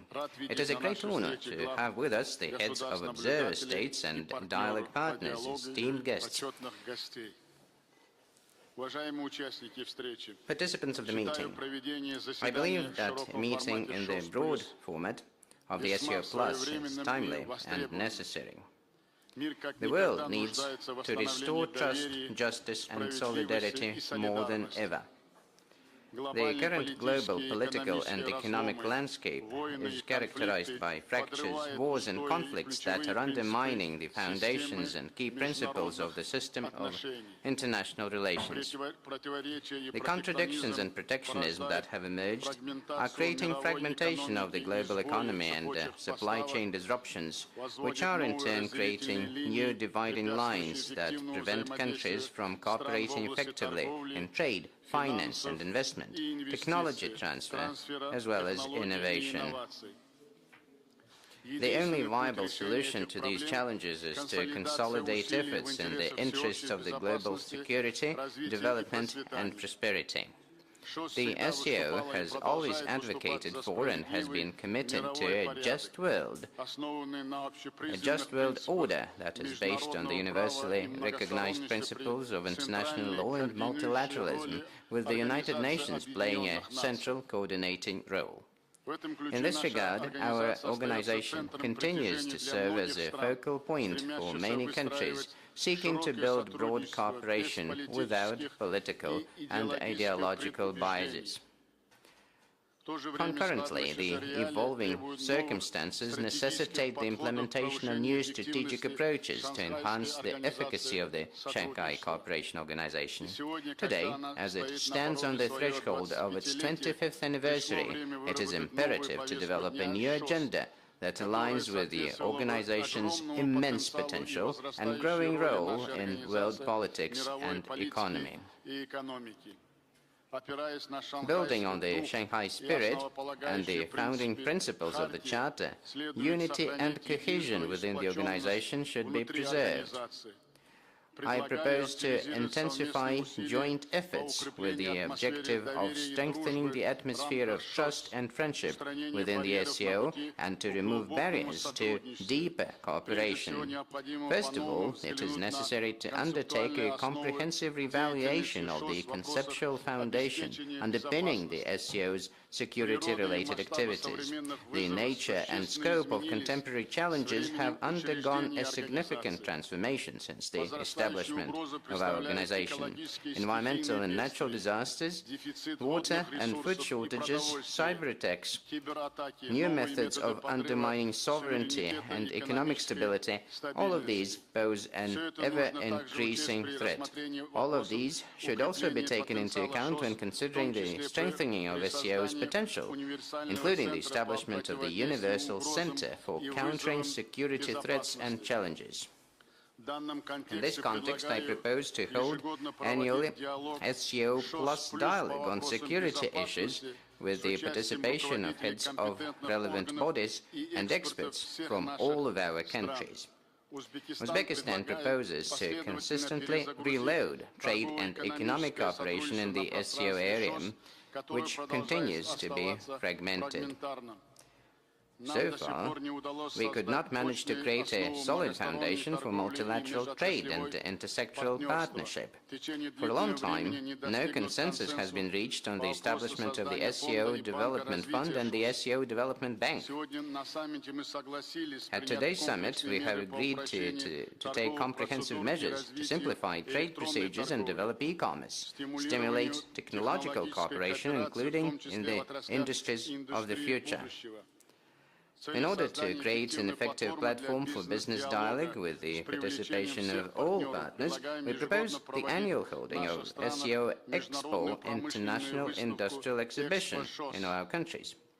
It is important to actively promote economic interaction and seek opportunities for linking joint initiatives with the Economic Cooperation Organization, the Gulf Cooperation Council, the Eurasian Economic Union, ASEAN, and others.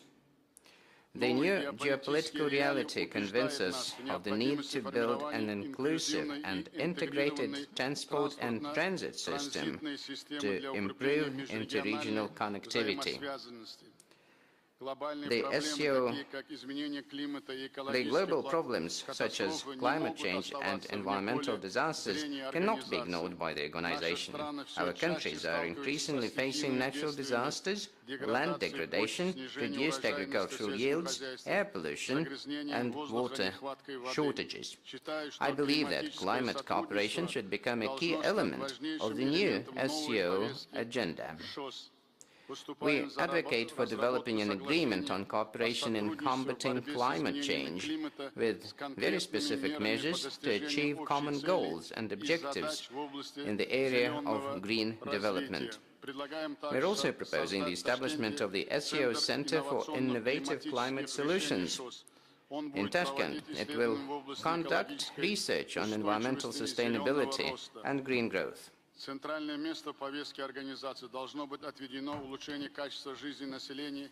The quality of life and social protection and security must find a central role here, and next year we intend to hold a global conference on sustainable social protection in Samarkand next year under the auspices of the United Nations as a contribution to achieving the goals of the Summit of the Future. Finally, we need to strengthen and promote together a unique model of intercivilizational dialogue. The rich cultural, historical and spiritual heritage, traditions, customs, and ways of life of our peoples are a powerful and resilient force for building bridges of mutual trust, good neighborliness, and lasting friendship. This is the message contained in the recent UN General Assembly resolution in the International Day of Dialogue Among Civilizations adopted at our joint initiative. In this context, the Samarkand Solidarity Initiative for Common Security and Prosperity, which we have put forward, aimed at overcoming the trust deficit through constructive dialogue and multilateral partnership, is more relevant than ever. The practical implementation of this initiative will contribute to strengthening inter-civilizational dialogue to overcome contradictions on the path to sustainable development. I am confident that together we can make the organization even more creative through the implementation of programs in the area of cultural, educational, youth and tourist exchanges. For this end, we suggest developing a unified bank of SCO humanitarian initiatives and programs which will enable projects in these areas to be systematized and jointly implemented and involving all stakeholders. I'm convinced that the outcome of this meeting will give a strong impetus to the development of multifaceted partnership within the Shanghai Cooperation Organization. Thank you. Thank you very much, esteemed Shafkat Miromonovich, for very substantive remarks. We welcome the initiatives of the Uzbek colleagues, especially when it comes to the improvement of the role of the SCO and its adaptation to modern reality. Next floor goes to the head of the Indian delegation, the Minister of Foreign Affairs, Mr. Subramanian Jaishankar. Your Excellency, Mr. Kasim Jomart Tokayev, President of the Republic of Kazakhstan, Excellencies, ladies and gentlemen. It's a great pleasure to meet the extended members of the SCO family today. Let me first appreciate the efforts of the Kazakh chair in taking this initiative to convene us all.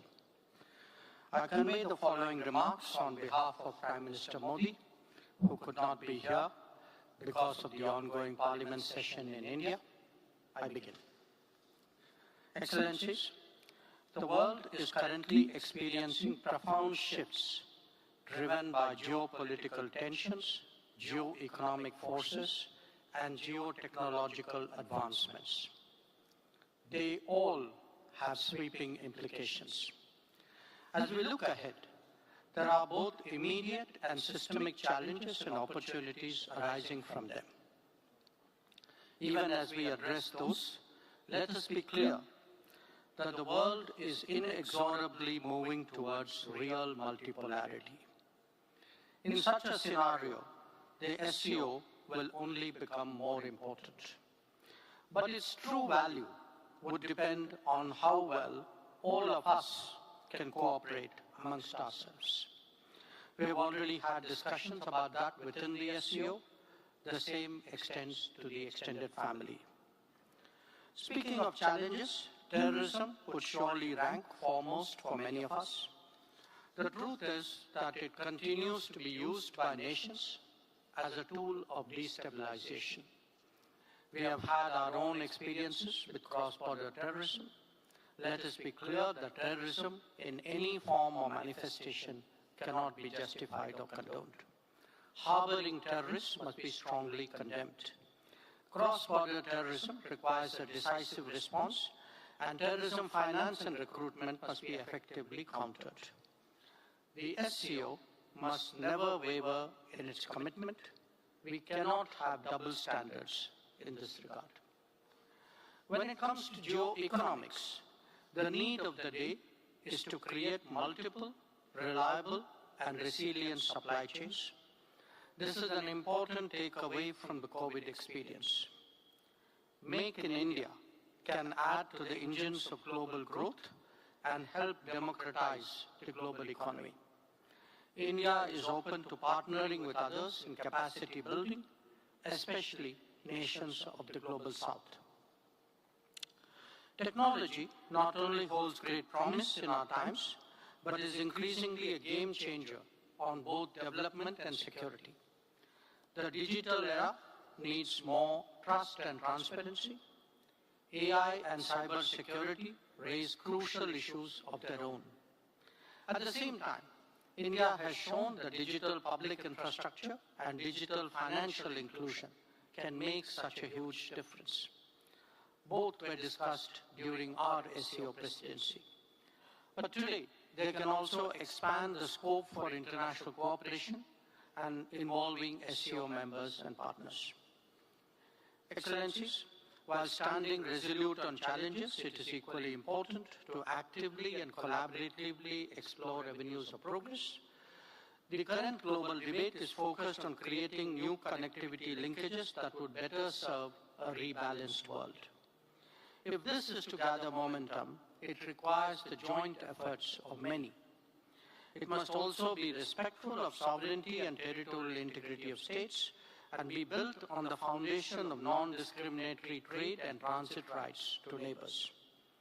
For the SCO extended family, we flagged the progress made on Chabahar port recently through a long-term agreement between India and Iran. This not only holds great value to landlocked Central Asian states, but also de-risks commerce between India and Eurasia. While on the region, let me also speak about Afghanistan. We have a historical relationship between our peoples that is the bedrock of our ties. Our cooperation covers development projects, humanitarian assistance, capacity building, and sports. India remains sensitive to the needs and aspirations of the Afghan people. The SCO extended family shares a commitment to reform the current international order. This is only possible when those efforts extend to the United Nations and the Security Council.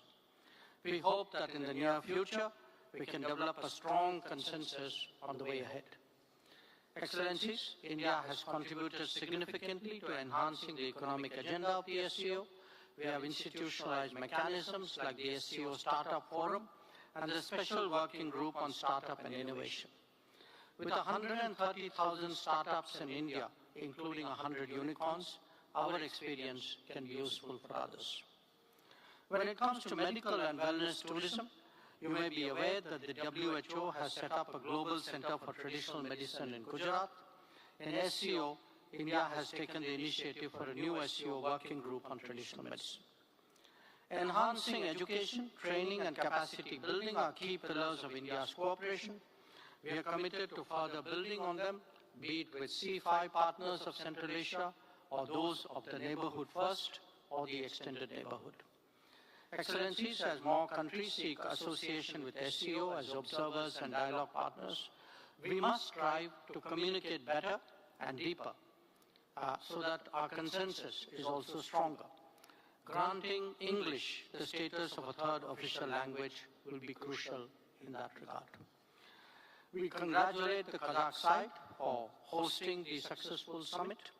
As Vishwa Bandhu, or the friend of the world, India will always strive to deepen cooperation with all its partners.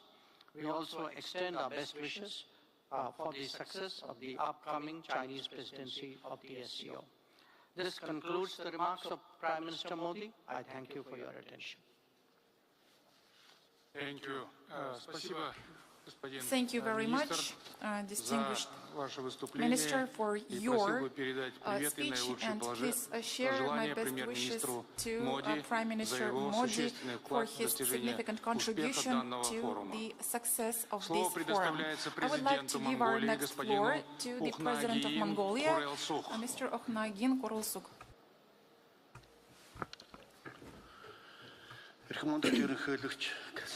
Your Excellency, President Kassym-Jomart Tokayev, honorable heads of delegations, ladies and gentlemen. At the outset, I would like to express my deepest gratitude to His Excellency Mr. Kassym-Jomart Tokayev, President of the Republic of Kazakhstan, for successfully hosting the meeting of the Council of Heads of State of the Shanghai Cooperation Organization member states and warmly welcoming us to the beautiful city of Astana. The Shanghai Cooperation Organization is advancing as an important mechanism that strengthens peace, stability, and security in the region and promotes cooperation in the political, economic, cultural, and humanitarian domains. From this perspective, Mongolia is pleased with the expansion of the scope of the organization, as well as the growing number of member states and dialogue partners. I want to take this opportunity to extend my congratulations to His Excellency Mr. Alexander Grigorievich Lukashenko, President of the Republic of Belarus, and by extension the friendly people of Belarus, on becoming a full member of the SCO, and wish your country progress and prosperity. Today's extended session of the Council of Heads of State of the SCO member states convenes at a critical time when the pandemic's adverse social and economic repercussions persist, accompanied by a marked escalation in the division among countries. The global community also faces many threats and challenges, such as armed conflicts, escalating prices, food and energy shortages, climate change, and desertification.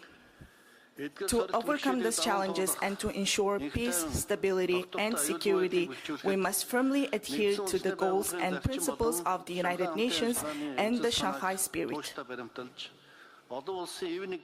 It is imperative for us to make concerted efforts to enhance international solidarity and foster mutual understanding, trust, and respect among countries worldwide.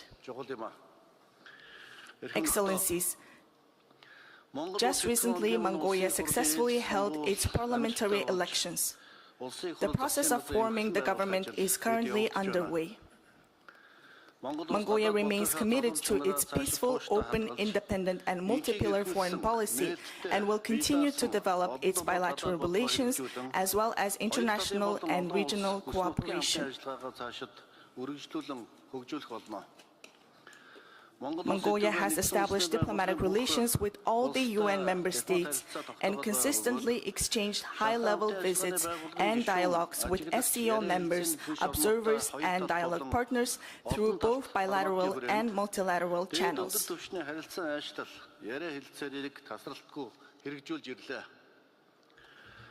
Mongolia has steadily expanded and reinforced its all-round relations and cooperation with SCO countries. Looking ahead, Mongolia aims to further develop and deepen its mutually beneficial cooperation across a wide range of areas, including trade, investment, food security, agriculture, mining, energy, industrialization, transportation, logistics, supply chain connectivity, port infrastructure, environmental protection, green development, tourism, information technology, and humanitarian fields. Mongolia has always been actively involved in SCO activities as an observer state. Moving forward, Mongolia will continue to maintain its position and expand its relations with SCO members, observers, and dialogue partners. The impact of climate change, global warming, droughts, floods, and environmental degradation are felt stronger than ever before and have been detrimental to our environment and society.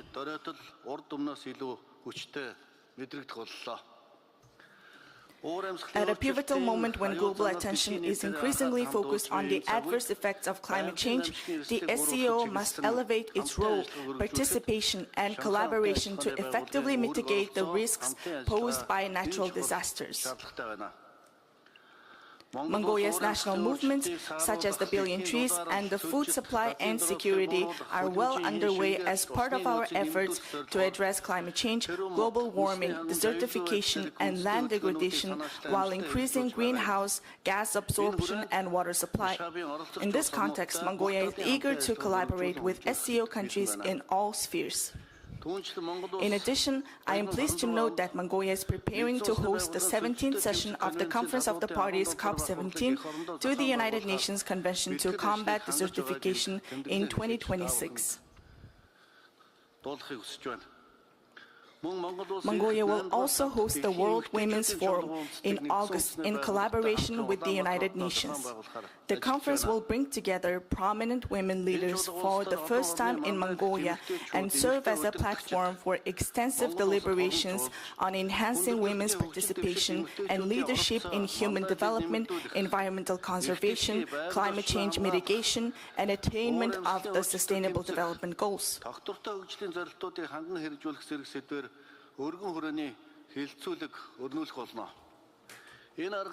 I cordially invite representatives from SCO countries to partake in the forum. Excellencies, landlocked developing countries encounter numerous challenges and difficulties, including isolation from international markets, increased trade costs, and heavy reliance on transit countries.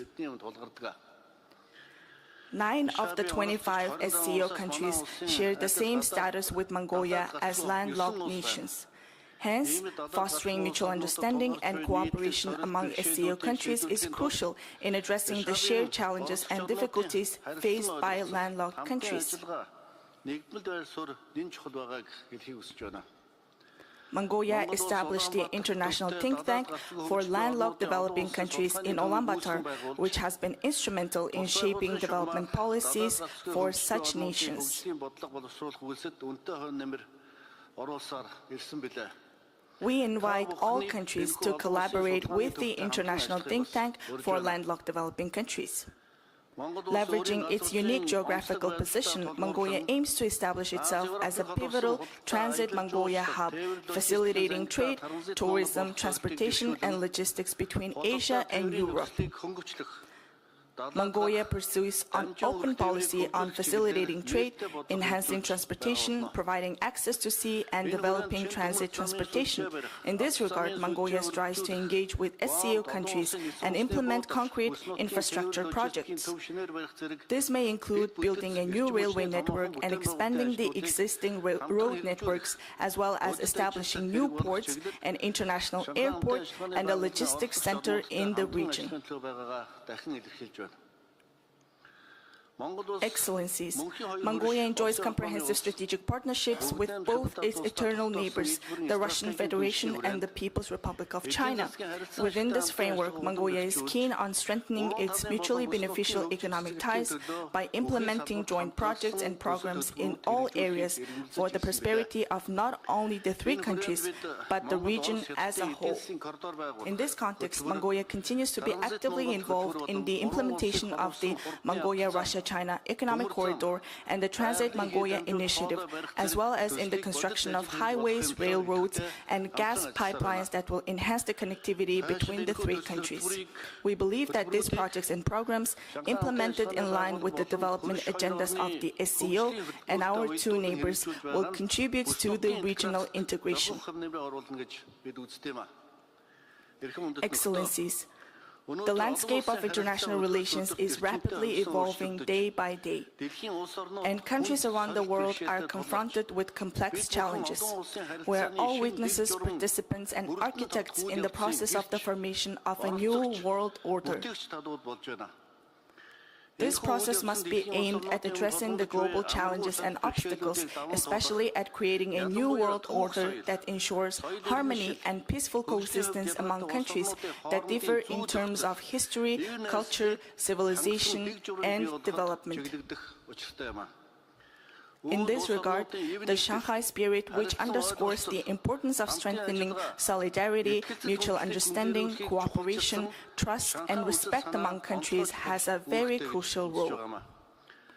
Mongolia, guided by its peaceful, open, and multipolar foreign policy, respects the pluralism of other countries, which stems from its unique history, culture, civilization, core national interest, and development path.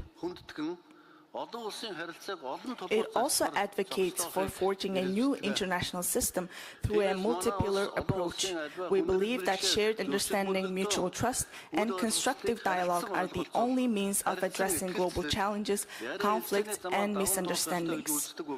To this end, we stand ready to engage with SCO countries and play our part. I am fully confident that this summit will further strengthen the Shanghai Cooperation Organization's leadership and status in the international community, contribute to the world peace and security, promote the attainment of the Sustainable Development Goals, and strengthen the trust, mutual respect, and cooperation among countries across the globe.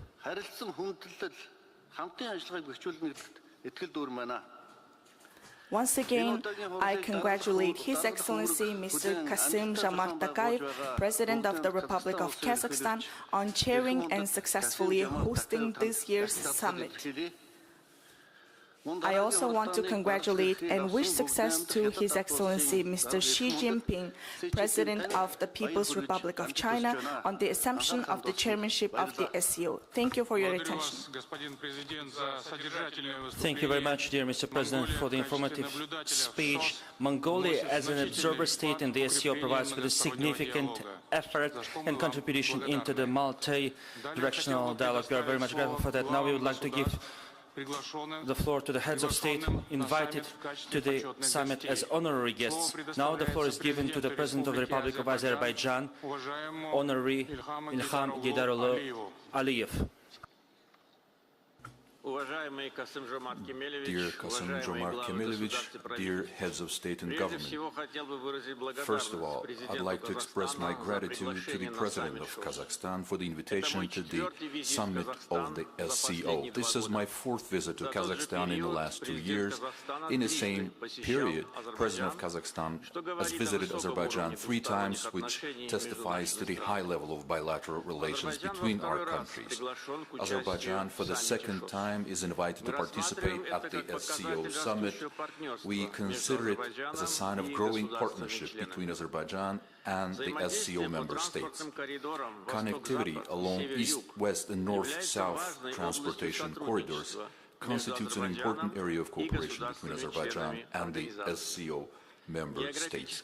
The geographical location and substantial investments in transport infrastructure have enabled Azerbaijan to become one of the transport and logistics hubs in Eurasia.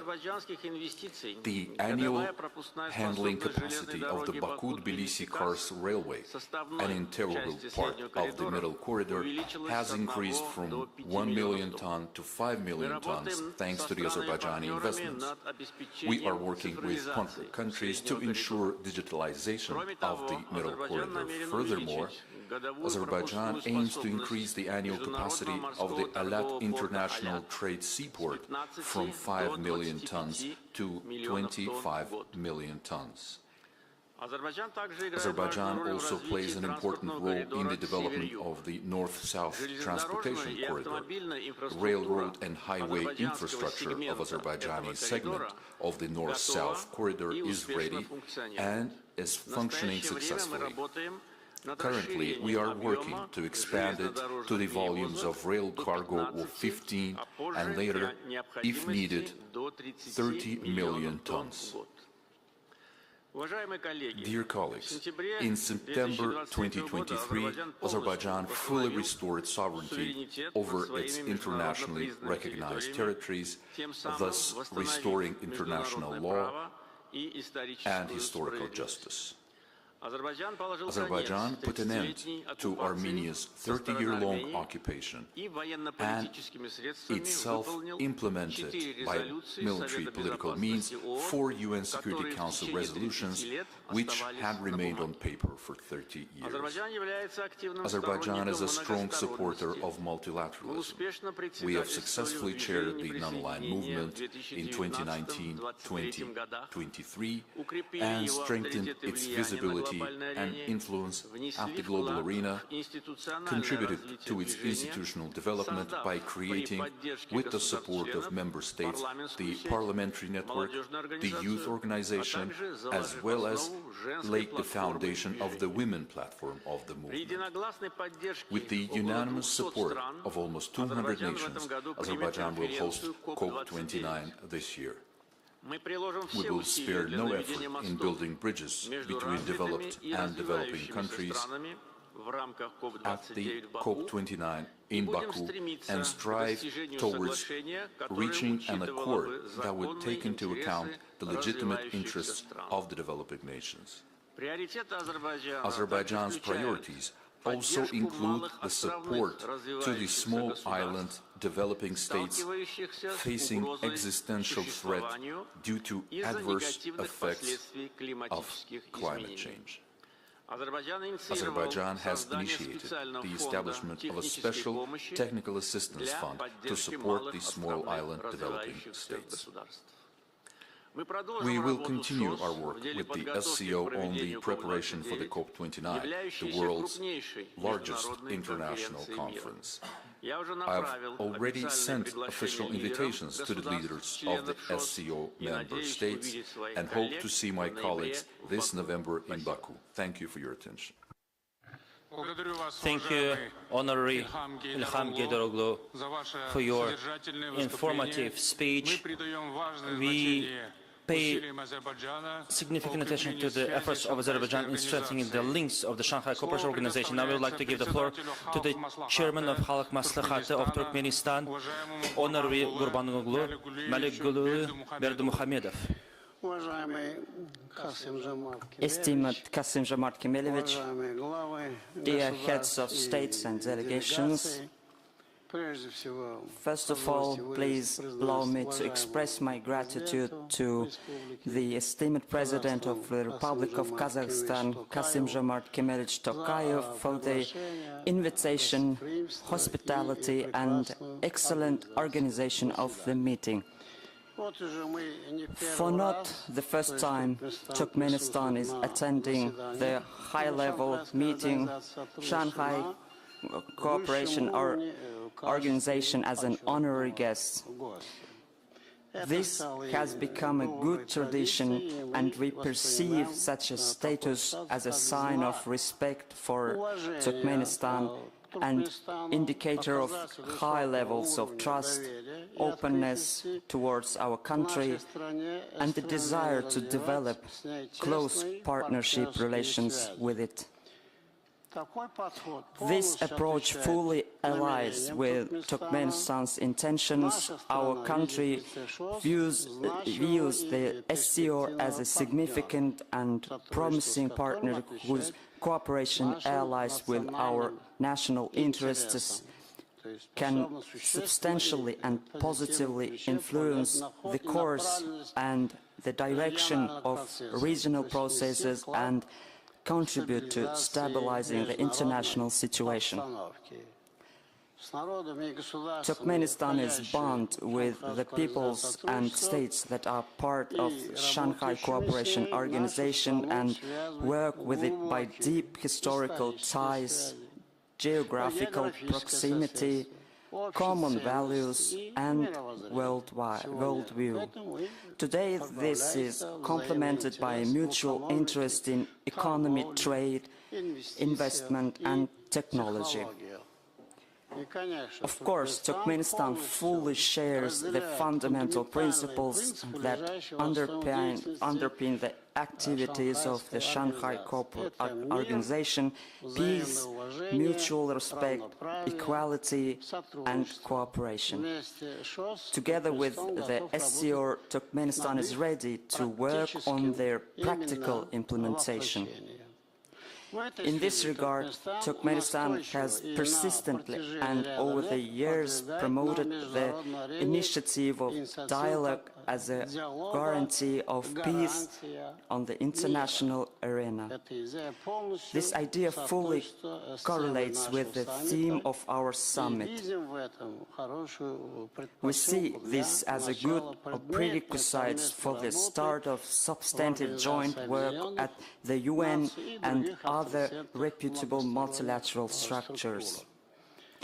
As is known, at Turkmenistan's initiatives, the year 2025 has been declared by the United Nations as the International Year of Peace and Trust. This is indicated in the corresponding resolutions of the General Assembly, providing political and legal grounds for the full-fledged involvement of our states in the process of consultations and negotiations at the UN to develop common approaches and consolidated position on the peace and peacekeeping agenda. In this context, Turkmenistan would like to discuss with the SCO the possibilities and of supporting our initiative to form a global security strategy put forward by the President of Turkmenistan last September at the plenary meeting of the 78th session of the UN General Assembly. In this case, in case of a positive response, we could give instructions to the foreign ministers of our countries to develop a corresponding plan of political consultations. We count on your support for this proposal. Summarizing the foreign policy part of my speech, I'd like to emphasize the fundamental goals of neutral Turkmenistan lie solely in the plane of peaceful, sustainable and predictable development. We consider the formula of respectful dialogue as a basis of global peace and security as a key prerequisite for transitioning to such a vector of relations, their consistent normalization and de-escalation of the situation. Dear participants, in our assessments of cooperation with SCO, Turkmenistan is based on the alignment of our economic interests. We believe that the prospects for partnership and its long-term nature are already evident today. The Eurasian space has inexhaustible resource and demographic potential, demonstrates rapid economic growth and outstanding scientific and technological achievements. Together, these factors open up unique opportunities for constructive interaction between Turkmenistan and the Shanghai Organization in strategic areas: transport, communications, energy, and many other directions. I'm convinced that we have all the prerequisites to build sustainable and mainline partnership routes along the east-west and north-south lines. Geographically, Turkmenistan is a natural, optimal link in this large project. Within its frameworks, we are ready to work with SCO states in various formats and configurations. Speaking of the transport and transit segment, we highlight the route through Central Asia from China to Europe and the Middle East. Specifically, it's about the China, Kyrgyzstan, Uzbekistan, Turkmenistan, Iran, Turkey corridor with an outlet to Europe. From a logistical point of view, this is a very convenient route. For its effective functioning, it will be necessary to resolve, among other things, issues related to the cross-border movement of goods. We believe that this should involve creating a regime of a most favorable transport communications, providing tariff customs and other preferences at border crossings. We're ready to discuss this issue substantially with interested partners. Another significant combined route involving Turkmenistan and SCO countries is the north-south corridor along the eastern coast of the Caspian Sea through the port city of Turkmenbashi and further south to Iranian sea terminals in the Gulf.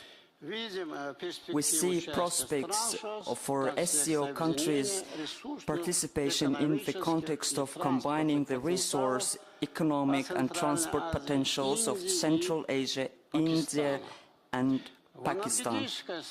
In the energy sector, we also see great prospects for joint work. Turkmenistan has the capabilities to significantly increase the volumes of hydrocarbon raw materials and electricity supplied to SCO countries.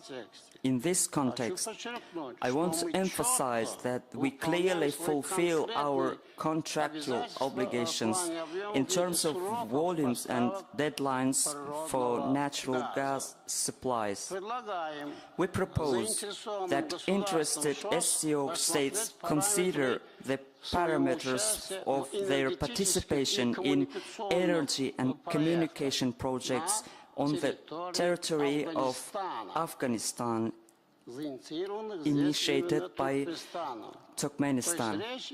This involves the implementation of projects for the construction of the Turkmenistan, Afghanistan, Pakistan, India gas pipeline, a power transmission line and fiber optic communication along the Turkmenistan-Afghanistan-Pakistan route.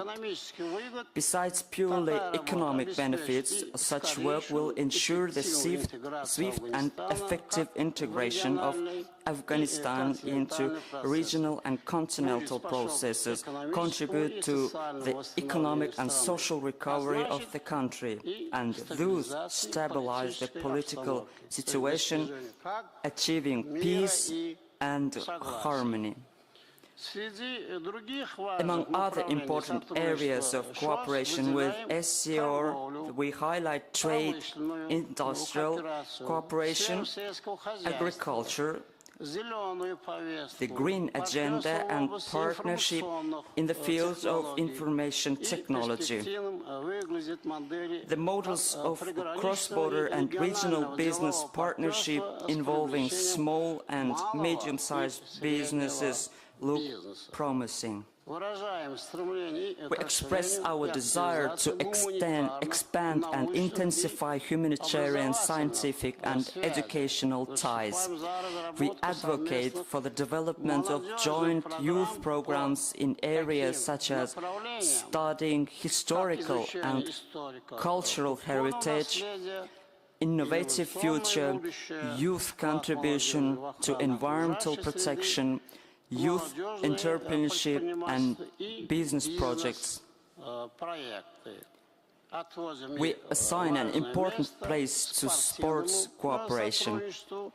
As is known, Ashgabat recently received the status of a city of new sports opportunities of the Commonwealth of Independent States. This status implies openness for the broadest international sports cooperation, including with participation of athletes from SCO states.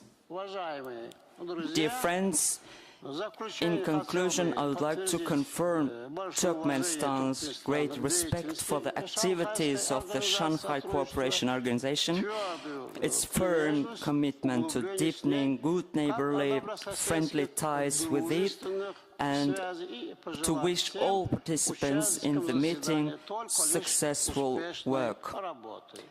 Thank you for your attention. Thank you, Honorary Gurbanguly Malik, for the extensive, informative speech. We value your personal participation in the summit that once again underlines the support of Turkmenistan in terms of the goals and tasks of the Shanghai Cooperation Organization.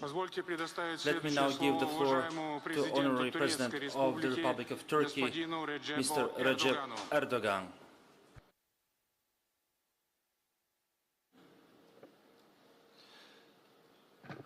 Saygıdeğer devlet ve hükümet başkanları, Dear heads of state, dear heads of government, dear honorary Secretary General, dear members, valuable members of the organization, I would like to cordially welcome personally and on behalf of my people to welcome all of you here after the summit that was held in Samarkand before today. It's a pleasure for me to be here today with my friends giving this summit. Dear brother, Mr. President Tokayev, thank you for your kind invitation and for your cordial hospitality. Thank you very much and congratulations. And I congratulate Belarus with the full-fledged membership in the Shanghai Cooperation Organization. Starting the next year in January, we are going to have the activities of our new Secretary General, and I would like to congratulate Mr. Vladimir Mikbayev for that. The theme of this summit is set as strengthening the multilateral dialogue and the constant peace, the search for constant peace and development.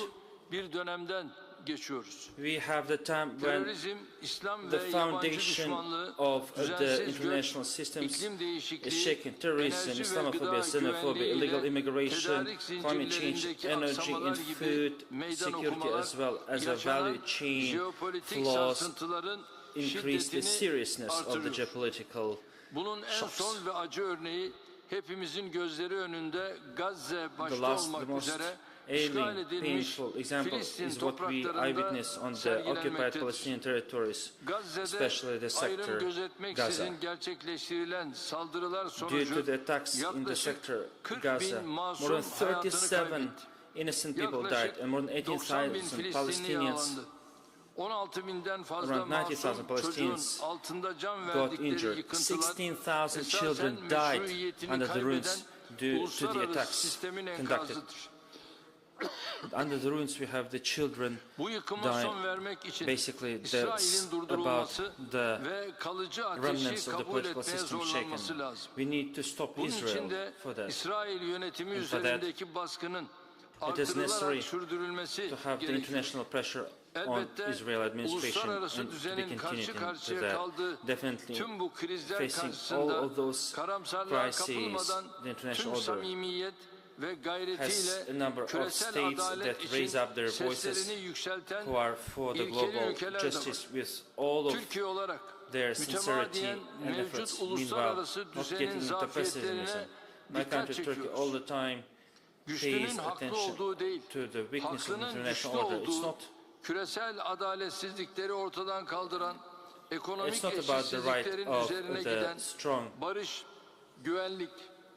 is about the strong injustice. Despite all the barriers, we work on the construction of an effective international order that comprises all the humanity, removing the global injustice, the economic inequality, by providing security, peace, stability, prosperity. Our goal is to establish such a generation of peace in our region beyond, so as to have the entrepreneurship, diplomacy, focus around the respective values. Dear colleagues, since we have the world having the respective threats, it also has the threat of terrorism. Turkey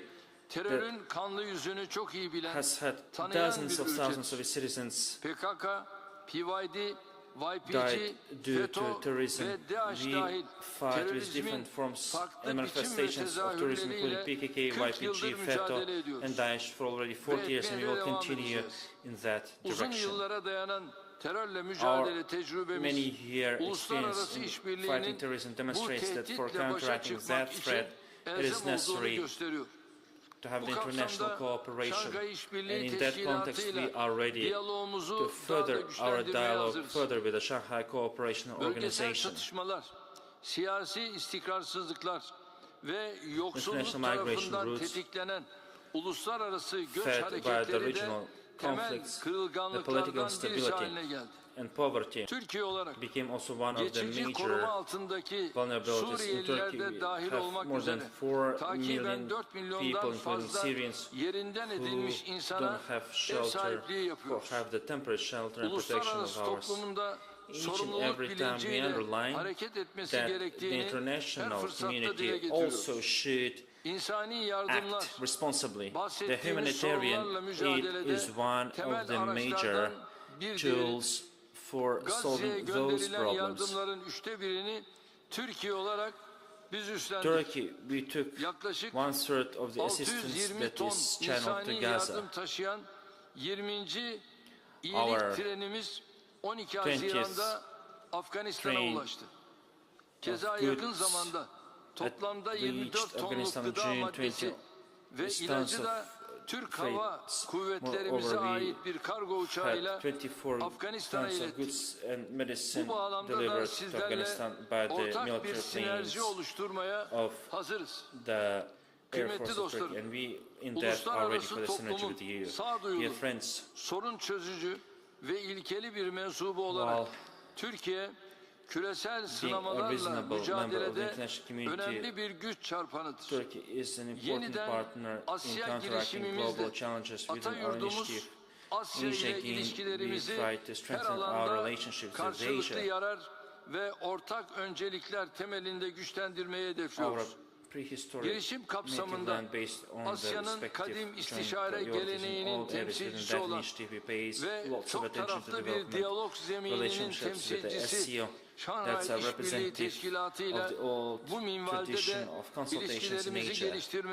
Also, it is a multilateral dialogue platform. Since 2013, due to the status of dialogue partnership, the organization has become one of the major channels for us with Asia. As it is known, in 2017, we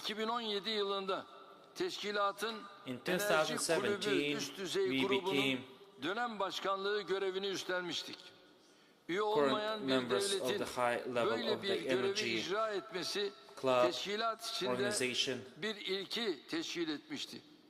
And for the first time that happened in the organization, that's a responsibility that our country carried away in a due way. It's very much valuable in terms of demonstrating to what extent our relationships have developed with the organization. We are also to continue with the respective goals retained in Asia, multilateral cooperation in Asia, and to cooperate in many areas, especially in security, energy, communications. And summarizing my speech at this point, I would like once again to express to all of you trust, and first of all to express gratitude to the host country, Kazakhstan, and everyone who has had the contributions into the organization of this summit. Thank you.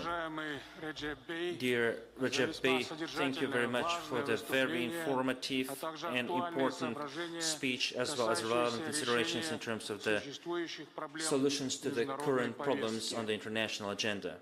The final speech, the final floor is given to the ruler of the Emirate of Salhaima of the United Arab Emirates, Sheikh Saud bin Saqar al-Qasimi.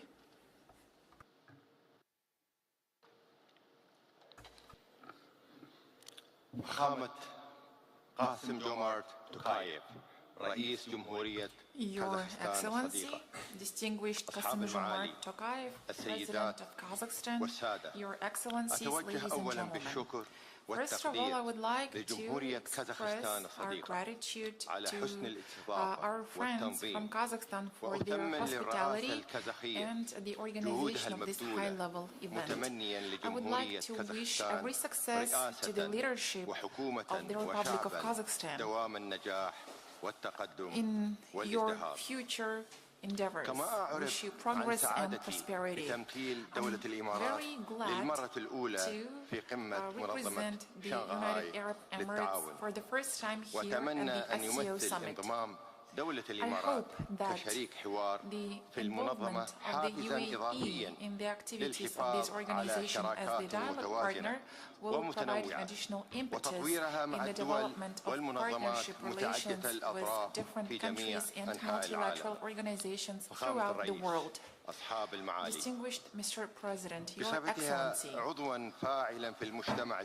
as an active member of the international community, the participation of the UAE in the Shanghai Cooperation Organization reflects its commitment to pluralism. The UAE realized the exceptional importance of different organizations such as the SCO, because they can create the bridge of cooperation between various countries and ensure the achievement of common goals. The United Arab Emirates take an open approach to economic partnership, foreign trade and investments.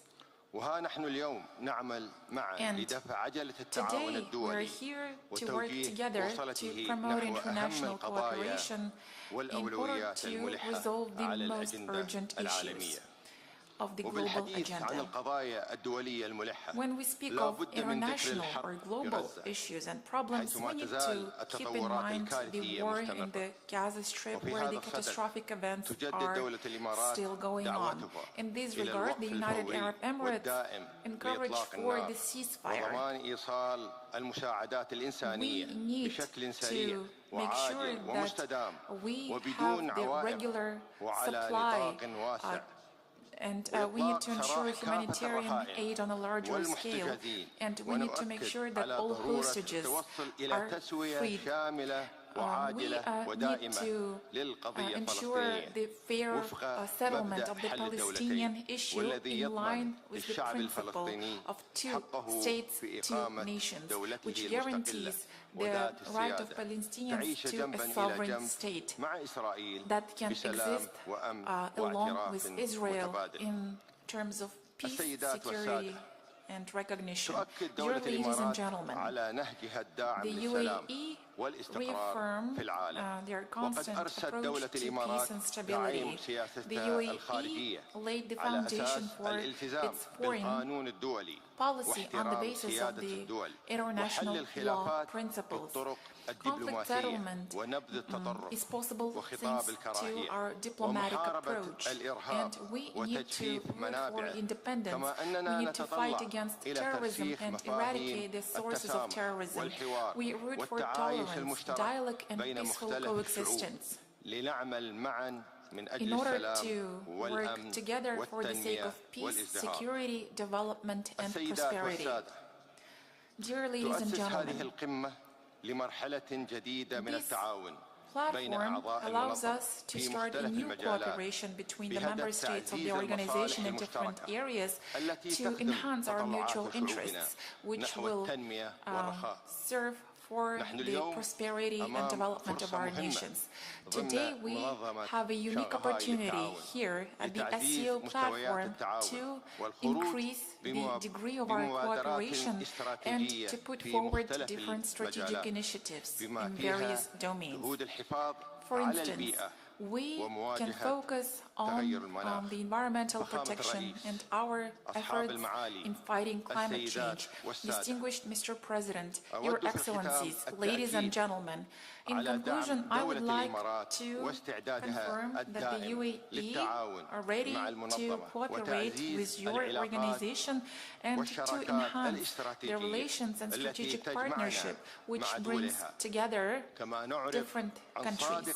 I would also like to express my sincere wishes about the further development and prosperity of Kazakhstan, as well as the Shanghai Cooperation Organization. Thank you very much.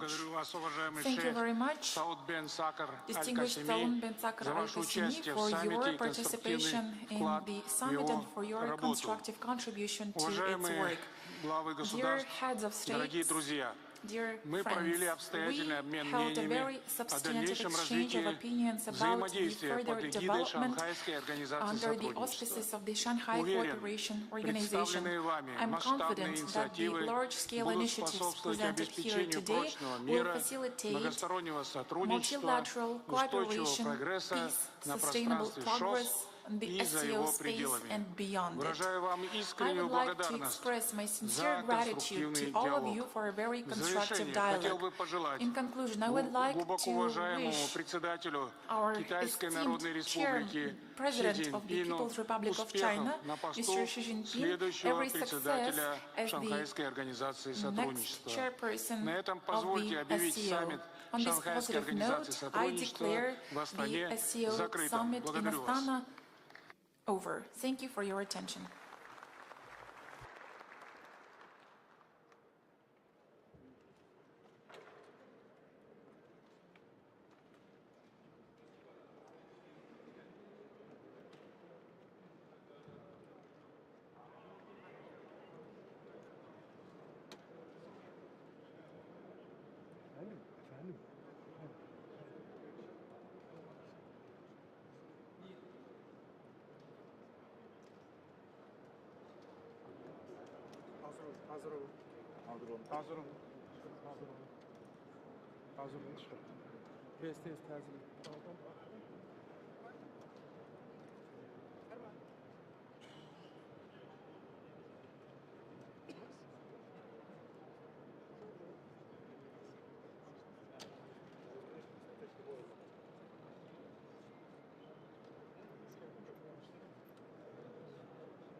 Vallahi de Cumhuriyet